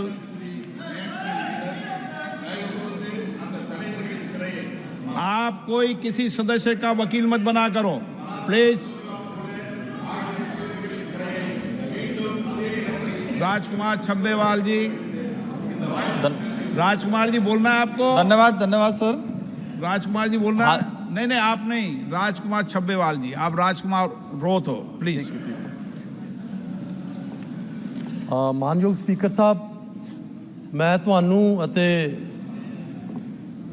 ਸਰਕਾਰ ਨੂੰ ਤੁਹਾਡੇ ਰਾਹੀਂ ਤੇ ਮਜ਼ਬੂਤ ਆਪੋਜੀਸ਼ਨ ਜਿਹੜੀ ਦੇਸ਼ ਨੇ ਚੁਣ ਕੇ ਭੇਜੀ ਹੈ, ਮੈਂ ਸਾਰਿਆਂ ਨੂੰ ਸਰ ਇੱਥੇ ਬਹੁਤ-ਬਹੁਤ ਮੁਬਾਰਕਬਾਦ ਦੇਣਾ ਚਾਹੁੰਦਾ। ਆਪਣੇ ਵੱਲੋਂ, ਆਪਣੀ ਪਾਰਟੀ ਵੱਲੋਂ, ਆਪਣੇ ਸਾਥੀ ਸਾਂਸਦਾਂ ਵੱਲੋਂ ਤੁਹਾਨੂੰ ਬਹੁਤ-ਬਹੁਤ ਮੁਬਾਰਕਬਾਦ। ਸਰ ਮੈਂ ਬਹੁਤ ਧੰਨਵਾਦੀ ਹਾਂ ਔਰ ਭਾਰਤ ਰਤਨ ਬਾਬਾ ਸਾਹਿਬ ਭੀਮ ਰਾਓ ਅੰਬੇਡਕਰ ਨੂੰ ਅੱਜ ਮੈਂ ਯਾਦ ਕਰਦਾ ਹਾਂ ਕਿ ਉਹਨਾਂ ਦੀ ਬਦੌਲਤ ਅੱਜ ਅਸੀਂ ਸਾਰੇ ਇੱਥੇ ਹਾਂ। ਵੀ ਆਰ ਬਿਕੋਜ਼ ਹੀ ਵਾਜ਼। ਸੋ ਉਹਨਾਂ ਦੀ ਬਦੌਲਤ ਅੱਜ ਇੱਥੇ ਮੈਨੂੰ ਰਿਪਰੈਜ਼ੈਂਟ ਕਰਨ ਦਾ ਮੌਕਾ ਮਿਲਿਆ। ਸਪੀਕਰ ਸਾਹਿਬ, ਇਹ ਬਹੁਤ ਹੀ ਅੱਛਾ ਹੁੰਦਾ ਕਿ ਅੱਜ ਸਪੀਕਰ ਦੀ ਚੋਣ ਜਿਸ ਤਰ੍ਹਾਂ ਕਰਨ ਦਾ ਮੌਕਾ ਮਿਲਿਆ, ਇਹ ਚੋਣ ਨਾ ਕਰਨ ਦਾ ਮੌਕਾ ਮਿਲਦਾ, ਸਰਵਸੰਮਤੀ ਨਾਲ ਸਪੀਕਰ ਵੀ ਬਣਦਾ ਤੇ ਡਿਪਟੀ ਸਪੀਕਰ ਵੀ ਬਣਦਾ। ਕਿਉਂਕਿ ਡਿਪਟੀ ਸਪੀਕਰ ਹਮੇਸ਼ਾ, ਜੇਕਰ ਅੱਜ ਮੈਂ ਅਟਲ ਬਿਹਾਰੀ ਵਾਜਪਾਈ ਜੀ ਨੂੰ ਯਾਦ ਕਰਾਂ ਤੇ GMC ਬਾਲ ਜੋਗੀ ਜੀ TDP ਤੋਂ ਸੀ ਔਰ ਸਪੀਕਰ ਸੀਗੇ और प्लीज माननीय सदस्य और कांग्रेस से डिप्टी स्पीकर थे। सर मैं आपको धन्यवाद देता हूं। सर एक minute sir, I will conclude sir. एक मिनट सर। स्पीकर का चुनाव कब होता है कानून में पढ़ा करो सर। हो या ना हो पर बना देना चाहिए था, इसमें बड़ी बात होती। राजकुमार साहब, लोग बधाई देते। जी राजकुमार साहब जी। महोदय, मैं आपको पुनः लोकसभा अध्यक्ष के रूप में चुने जाने की हार्दिक बधाई देता हूं। मुझे आशा ही नहीं, पूर्ण विश्वास है कि आपके कार्यकाल में राष्ट्र के नवनिर्माण के लिए सदन में सकारात्मक चर्चा होगी और देश के विकास के नए पथ पर अग्रसर होगा। मैं यह विश्वास दिलाता हूं कि सदन के सारे सदस्य इस सदन को आपके मार्गदर्शन में सुचारू रूप से चलने में सहयोग करेंगे। पुनः आपको बहुत बहुत बधाई और शुभकामनाएं। श्री चंद्रशेखर जी। सर स्टार्ट नहीं है ये माइक, 1 सेकंड रुका करो, 1 सेकंड चालू हो जाएगा। ठीक है सर। सर मैं सबसे पहले तो आपको बहुत बहुत बधाई देता हूं कि आप लोकसभा के सर्वोच्च पद पर आसीन हुए। सर बहुत सारे सदस्यों ने आपकी तारीफ की और मैं खुद आपसे सर मिला हूं। जब मुझे एक परेशानी आई तो आपने मेरा संरक्षण किया। सर हम नई पार्टी हैं और मैं अपने लोगों की आज़ाद आवाज़ हूं सर। मैं आपसे संरक्षण की अपील करता हूं, उम्मीद करता हूं कि आप संरक्षण करेंगे सर। सर मैं ये भी प्रार्थना करता हूं कि आप लोकतंत्र के रक्षक हैं, प्रकृति आपको लोकतंत्र की रक्षा करने की जो है ताकत प्रदान करे। साथ साथ सर मैं पूरे सदन को आरक्षण के जनक छत्रपति साहू जी महाराज की आज जयंती है उसके लिए भी बधाई देता हूं सर। और मैं आपसे आग्रह करता हूं सर, हमारे लोग बहुत बुरी हालात में हैं सर वहाँ, और अगर हमें मौका नहीं मिलेगा सर हम अपनी बात नहीं रख पाएंगे। तो आपसे संरक्षण की अपील और पुनः आपको बधाई और सभी सदस्यों को बधाई सर। धन्यवाद। श्री आबा सैयद रहुला।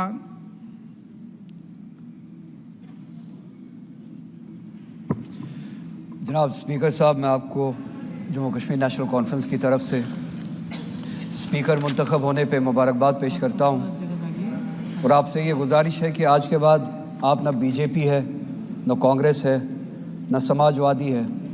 आज के बाद सिर्फ आपकी एक ही पार्टी है, आईन Hind, the constitution of India. उम्मीद है कि आज के बाद आप उसके कस्टोडियन होंगे और इस हाउस में, जिसे जमहूरियत का सबसे बड़ा इदारा कहा जाता है, जमहूरियत की मिसालें होगी। इस हाउस में आपको इस बात से याद रखा जाएगा कि क्या आपने ट्रेजरी बेंचेस को मजबूर किया अपोजिशन का सुनने के लिए, या आपने अपोजिशन को खामोश किया। आपको P20 के लिए याद नहीं किया जाएगा, आपको याद किया जाएगा जब इसी ऐवान में एक मुसलमान MP को टेररिस्ट कहा गया क्योंकि वो मुसलमान है। आपने उस आवाज़ को, उस नाजायज़ आवाज़ को कैसे खामोश किया, या आपने उन आवाज़ों को उठने दिया। अगर एक MP जो चुना हुआ नुमाइंदा होता है, अगर उसको इस हाउस में, जमहूरियत के बड़े इदारे में टेररिस्ट कहा जा सकता है, तो उन मुसलमानों को सड़कों पे भी टेररिस्ट कहा जा सकता होगा। इसी तरह से ऑनरेबल स्पीकर, एक मिनट बैठिए। माननीय सदस्यगण, ये सदन का पहला दिन है। आप बोलते समय क्या टिप्पणी कर रहे हैं उसका ध्यान रखो। अभी कार्यकाल को देखो, उसके बाद टिप्पणी करो। ये बात कर रहा हूँ। मैं ये गुजारिश करूँगा, सबसे बड़ा इदारा है जमहूरियत का, यहाँ पे ऐसी मिसाल नहीं होनी चाहिए थी। और आप उसके कस्टोडियन थे जब 370 की बिल 1 मिनट में लाई गई और आधे घंटे में पास की गई। आधे घंटे में पास की गई। प्लीज बैठिए। आप रहिए, इनको ज्ञान नहीं है, उस पर 9.5 घंटे तक डिबेट हुई थी। चलो बैठे, चलिए। Okay. Francis George.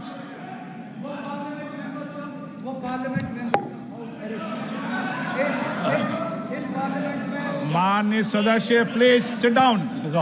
Francis George, sir. बोलना है आपको? हाँ बोलिए। Sir, on behalf of the Kerala Congress Party, I join with the Honorable Prime Minister and the Honorable Opposition leader and all the other leaders in congratulating you on assuming this high post of Speaker of the Lok Sabha.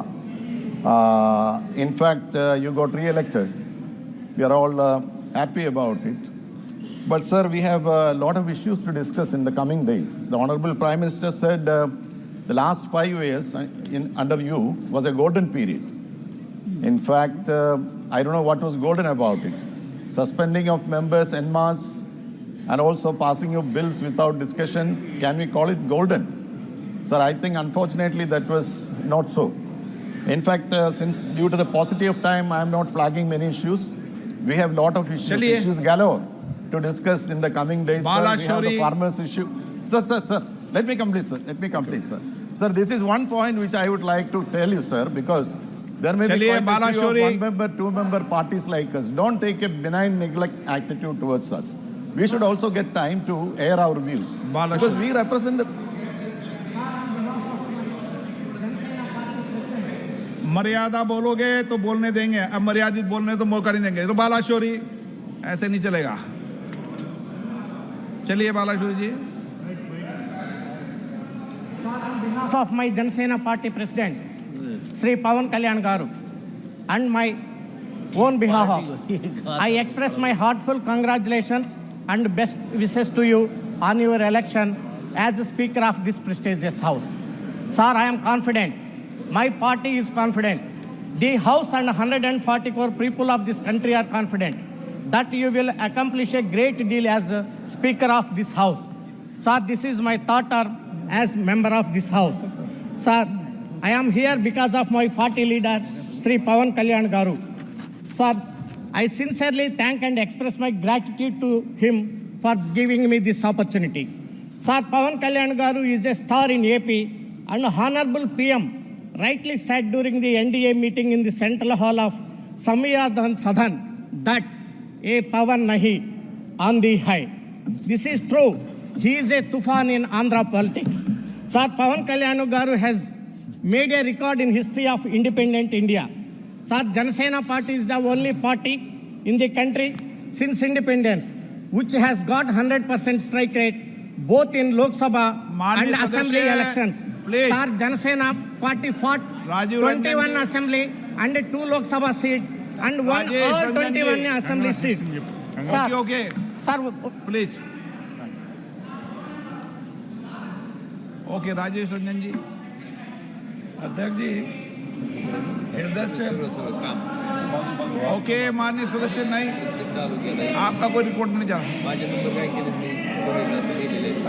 अध्यक्ष जी राजेश रंजन जी आप बोलना चाहते हैं बोलिए अध्यक्ष जी हृदय की गहराइयों से बालाशोरी जी प्लीज अध्यक्ष जी हृदय की गहराइयों से न्यायाधीश के सर्वोत्तम और सर्वश्रेष्ठ कुर्सी पे आपने जो गौरवपूर्ण और गरिमामयी जो आप आज पुनः दोबारा हम सब के गार्जियन के रूप में देश की स्वाभिमान सम्मान और अभिमान की संविधान की स्वतंत्रता को बढ़ाए रखने के लिए जो आप हम सब के बीच दोबारा स्पीकर के रूप में आए हैं हृदय की गहराइयों से मैं आपको बधाई देता हूँ। मैं सिर्फ एक ही लाइन में कहूँगा, मैं स्वतंत्र आवाज़ हूँ। इस देश के करोड़ों विचार के उस संरक्षण वाले हर समाज वर्ग और समूह व्यवस्था का मैं हमेशा अपेक्षा रखूँगा बिहार के साथ साथ संविधान और स्वतंत्र आवाज़ को आप संरक्षण देंगे। वैसे मैं सिर्फ एक लाइन कहूँगा कि मैं इस देश का निर्भीक स्वतंत्र और बिना भय में जीने वाला व्यक्ति हूँ और मजबूत नेतृत्व के साथ यह जो समूह है भैया सुन तो लीजिए क्यों बोलते हैं मजबूत नेता के रूप में स्वतंत्र निष्पक्ष और सच्चाई के रास्ते पर इंडिया गठबंधन के विपक्ष के मजबूत नेता आदरणीय राहुल गांधी जी और सभी एनडीए घटक के नेताओं के भीतर इस देश के विपक्ष की आवाज़ सिर्फ उसकी लोकतांत्रिक मूल्यों की रक्षा के लिए है। आप नैतिकता के मूल्यों के सर्वश्रेष्ठ कुर्सी पर विराजमान हैं। हमें उम्मीद है कि नैतिकता का मूल्यों का ह्रास नहीं होगा और आप सर्वश्रेष्ठ इस देश की संविधान की रक्षा करेंगे और हम सबको भी आप संरक्षण देंगे। बहुत बहुत धन्यवाद। नमस्कार। राजकुमार रोथ।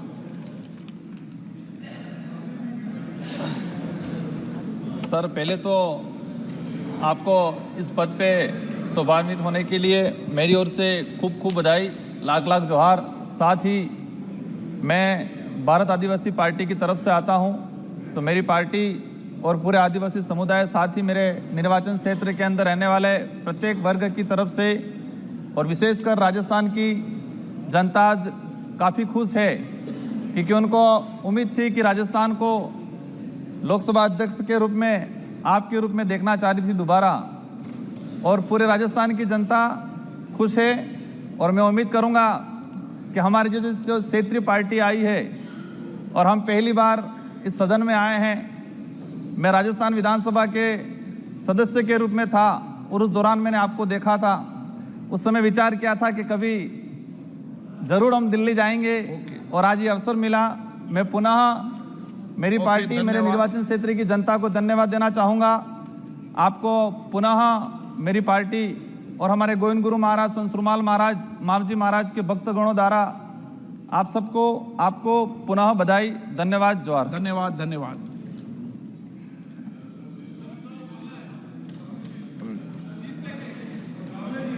माननीय प्रधानमंत्री जी, केंद्रीय परिषद के माननीय सभी सदस्यगण, सभी दलों के नेतागण, सभी माननीय सदस्यगण, मुझे पुनः इस महान सदन के पीठासीन अधिकारी के रूप में दायित्व निर्वहन करने का अवसर प्रदान किया, इसके लिए मैं आपका हार्दिक आभार व्यक्त करता हूं। मैं माननीय प्रधानमंत्री जी और सभी दलों के नेताओं और माननीय संसद सदस्यों का, जिन्होंने मेरे प्रति विश्वास व्यक्त किया, उसके लिए भी मैं आपका आभारी हूं। ये 18वीं लोकसभा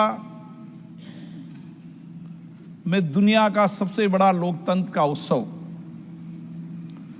और उत्सव में भौगोलिक विविधताएं, प्रतिकूल मौसम, अन्य चुनौतियों के बाद भी जिस सक्रियता से 64 करोड़ ज़्यादा से मतदाताओं ने भाग लिया, मैं सदन की ओर से उनको और देश की जनता को के प्रति भी आभार व्यक्त करता हूं। मैं निर्वाचन आयोग, जिसने निष्पक्ष, निर्बाध एवं पारदर्शी तरीके से निर्वाचन प्रक्रिया संपन्न कराई, दूर दराज के इलाके में एक मत को भी मतदान करने के लिए जो उन्होंने प्रयास किया, उसके लिए मैं निर्वाचन आयोग को धन्यवाद देता हूं।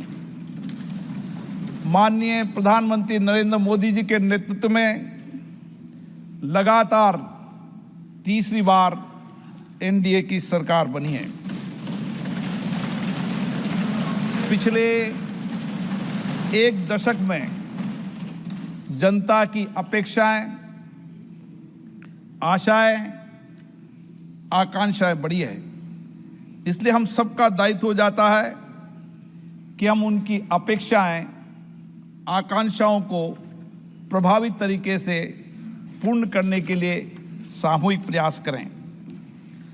माननीय सदस्यगण, 18वीं लोकसभा हमारे एक नए विजन और नए संकल्प की सभा होनी चाहिए। 18वीं लोकसभा हमारे रचनात्मक चिंतन एवं नूतन विचार की सभा होनी चाहिए, जिसमें उच्च कोटि की संसदीय परंपरा स्थापित हो, पक्ष प्रतिपक्ष की मर्यादित सहमति असहमति की अभिव्यक्ति हो, देश के समक्ष ज्वलंत मुद्दों पर सार्थक चर्चा संवाद हो और विकसित भारत के संकल्प को पूरा करने के लिए इच्छा शक्ति के साथ ये संकल्प काम करे।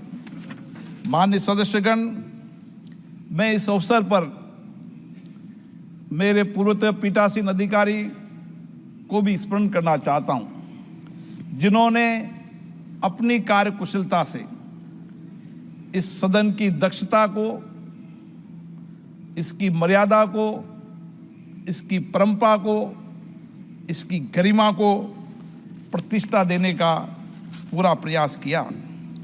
मुझे भी 5 वर्ष पीठासीन अधिकारी के रूप में ये गौरव प्राप्त हुआ।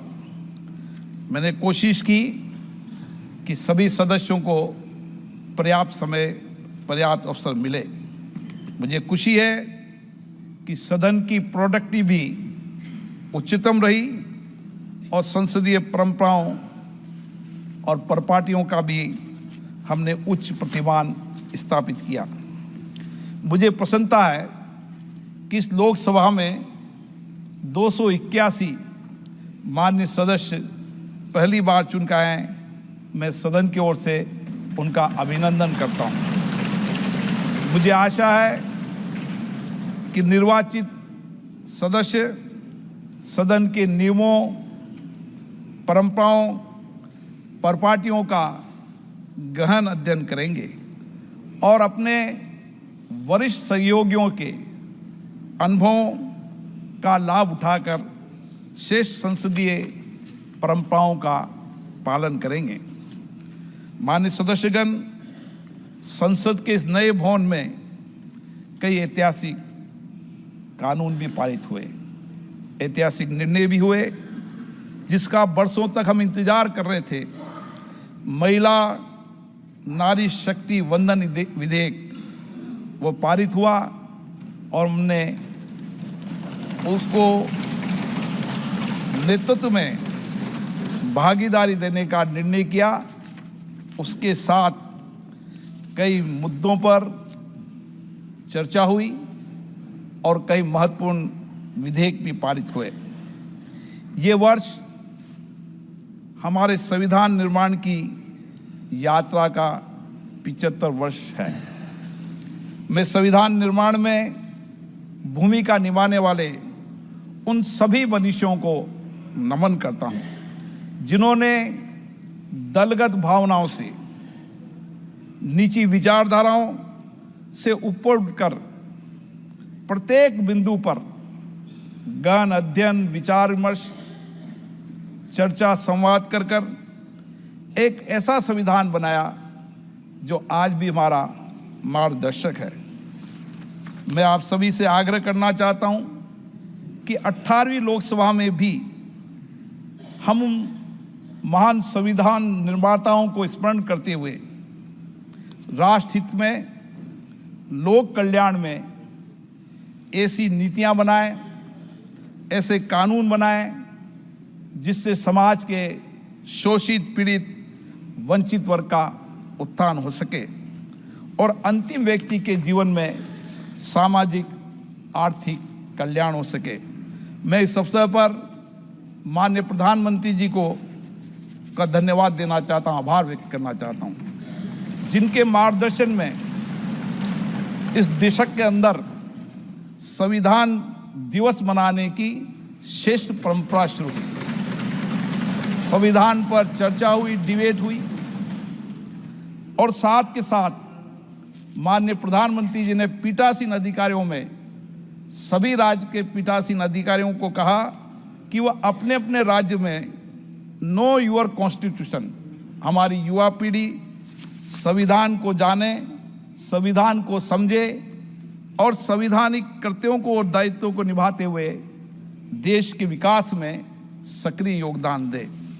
मेरी कोशिश रहेगी कि मैं सभी मान्य सदस्यों को पर्याप्त समय, पर्याप्त अवसर दूं। ये संसद सभी पक्षों के विचार वाली सभा है। सभी पक्षों के विचार यहाँ पर आने चाहिए। सहमति, असहमति हमारे लोकतंत्र की ताकत है। हम अलग अलग विचारधारा से चुनकर आते हैं, लेकिन विचारधाराओं के बाद भी देश सबसे सर्वोपरि है। मुझे आशा है कि अपने अपने दल की विचारधारा और जिन मुद्दों पर असहमति होगी, आप जोर से असहमति व्यक्त करेंगे। जहां पर आपको विधेयक पर सकारात्मक रूप से चर्चा करते समय सुझाव देंगे, सरकार से भी अपेक्षा रहेगी मेरी कि उन सुझावों को शामिल करें। पक्ष और विपक्ष मिलकर सदन चलता है। भारत के लोकतंत्र की ताकत यही है कि सबकी बात सुनी जाए और सबकी सहमति से सदन चले। मेरी अपेक्षा रहेगी कि मैं सबकी सहमति से सदन चलाऊं, एक दल का व्यक्ति हो उसको भी पर्याप्त समय पर्याप्त अवसर मिले, क्योंकि देश की जनता ने उनको चुनकर भेजा है। और मैंने कोशिश की पिछले कार्यकाल में कि पहले सत्र में सभी मान्य सदस्यों को बोलने का अवसर दिया। जो मान्य सदस्य नहीं बोलना चाहते थे उनको भी आग्रहपूर्वक बुलाया और उन्होंने अपनी बात को रखी। मैं कोशिश करूंगा कि उसी भावनाओं से आप सबका मत विचार सदन में आए और मैं निष्पक्ष रूप से सदन का संचालन कर सकूं। लेकिन मेरी अपेक्षा रहेगी कि निर्बाध रूप से सदन चले, ये मेरी आपसे अपेक्षा रहेगी। हम सब लोग यहाँ पर चुनकर आते हैं और जनता की बहुत अपेक्षाओं से चुनकर आते हैं। इसलिए मैं बार बार आग्रह करता हूँ कि सदन में गतिरोध नहीं होना चाहिए। सदन में आलोचना हो, विचार व्यक्त हो, अभिव्यक्ति हो, लेकिन गतिरोध सदन की परंपरा नहीं है। बेल में आना सदन की परंपरा नहीं है। मेरी कोशिश रहेगी कि जो संसदीय मर्यादा है उसके पालन करने की जिम्मेदारी आपने मुझे दी है और मैं उसका पालन करूंगा। मैं कभी मान्य सदस्यों के खिलाफ कोई कार्रवाई नहीं करना चाहता, लेकिन आप सब भी ये चाहते हैं कि सदन की उच्च कोटि परंपरा परिपाटियां लागू रहे। इसके लिए मुझे कठोर निर्णय लेने पड़ते हैं। मेरी इस 18वीं लोकसभा में अपेक्षा रहेगी कि हम सब लोग बहुत अच्छा संवाद करें, उच्च कोटि की संवाद करें, चर्चा करें। जैसा इस सदन की परंपरा रही है कि यहाँ पर उच्च कोटि की संवाद चर्चा हुई है, मेरी कोशिश रहेगी कि उसी तरीके की चर्चा संवाद हो, क्योंकि संसद में विरोध और सड़क के विरोध में अंतर होना चाहिए।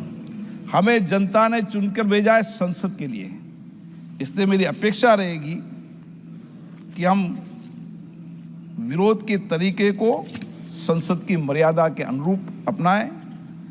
पुनः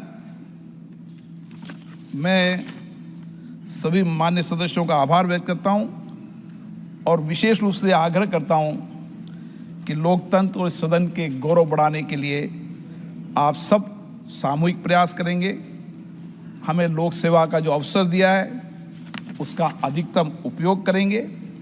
मैं 18वीं लोकसभा के इस अंतरिम काल के सदन की कार्रवाई के सुचारू संचालन के लिए हमारे माननीय प्रोटेम स्पीकर श्री भर्तृहरि मेहताब जी, सभापति तालिका के सदस्य माननीय राधा मोहन सिंह जी एवं फंगन सिंह जी पुलिस्ते का भी आभार व्यक्त करता हूं। मैं लोकसभा के महासचिव, सचिवालय के सभी कर्मचारियों की समर्पित सेवा के लिए उनको धन्यवाद देता हूं और मैं आशा करता हूं जो विचार आपने व्यक्त किए हैं हम सब मिलकर इस 18वीं लोकसभा की सदन की गरिमा और प्रतिष्ठा को बढ़ाएंगे। धन्यवाद। जय हिंद।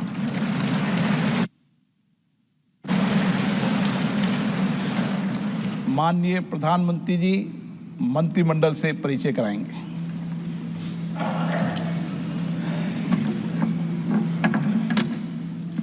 माननीय अध्यक्ष महोदय, मैं आपकी अनुमति से आपसे और आपके माध्यम से इस सम्मानित सदन से अपने मंत्रिपरिषद के सहयोगियों का परिचय कराना चाहता हूं।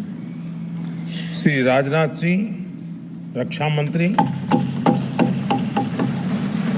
श्री अमित शाह, गृह मंत्री और सहकारिता मंत्री,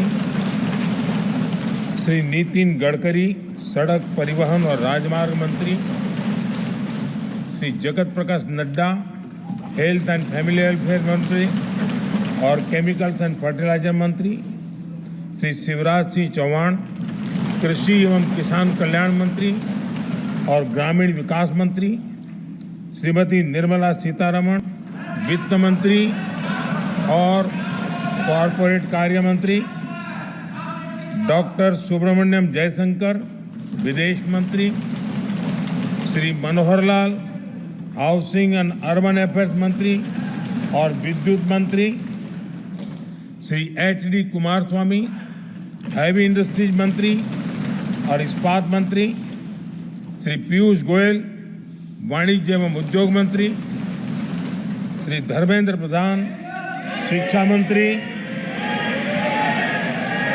Shri Jitan Ram Manjhi, micro small and medium enterprises मंत्री, श्री राजीव रंजन सिंह उर्फ ललन सिंह जी, पंचायती राज मंत्री और मत्स्य पालन, पशुपालन और डेयरी मंत्री, Shri Sarbananda Sonowal, ports, shipping and waterways मंत्री, doctor Virendra Kumar, social justice and empowerment मंत्री, श्री किंजरापू राम मोहन नायडू, सिविल एविएशन मंत्री, Shri Pralhad Joshi, consumer affairs, food and public distribution मंत्री और न्यू एंड रिन्यूएबल एनर्जी मंत्री, श्री जुएल ओराम, जनजातीय कार्य मंत्री, श्री गिरिराज सिंह, वस्त्र मंत्री, श्री अश्विनी वैष्णव, रेल मंत्री, सूचना एवं प्रसारण मंत्री और इलेक्ट्रॉनिक्स एंड इंफॉर्मेशन टेक्नोलॉजी मंत्री, श्री ज्योतिरादित्य M सिंधिया, संचार मंत्री और उत्तर पूर्वी क्षेत्र विकास मंत्री, श्री भूपेंद्र यादव, पर्यावरण, वन और जलवायु परिवर्तन मंत्री, श्री गजेंद्र सिंह शेखावत, संस्कृति मंत्री और पर्यटन मंत्री, श्रीमती अन्नपूर्णा देवी, महिला एवं बाल विकास मंत्री, श्री किरेन रिजिजू जी, संसदीय कार्य मंत्री और माइनॉरिटी अफेयर्स मंत्री, श्री हरदीप सिंह पुरी, पेट्रोलियम एवं प्राकृतिक गैस मंत्री, डॉक्टर मनसुख मांडविया, श्रम एवं रोजगार मंत्री और यूथ अफेयर्स एंड स्पोर्ट्स मंत्री, श्री जी किशन रेड्डी, कोयला मंत्री और खान मंत्री, Shri Chirag Paswan, food processing industries मंत्री, श्री CR पाटिल, जल शक्ति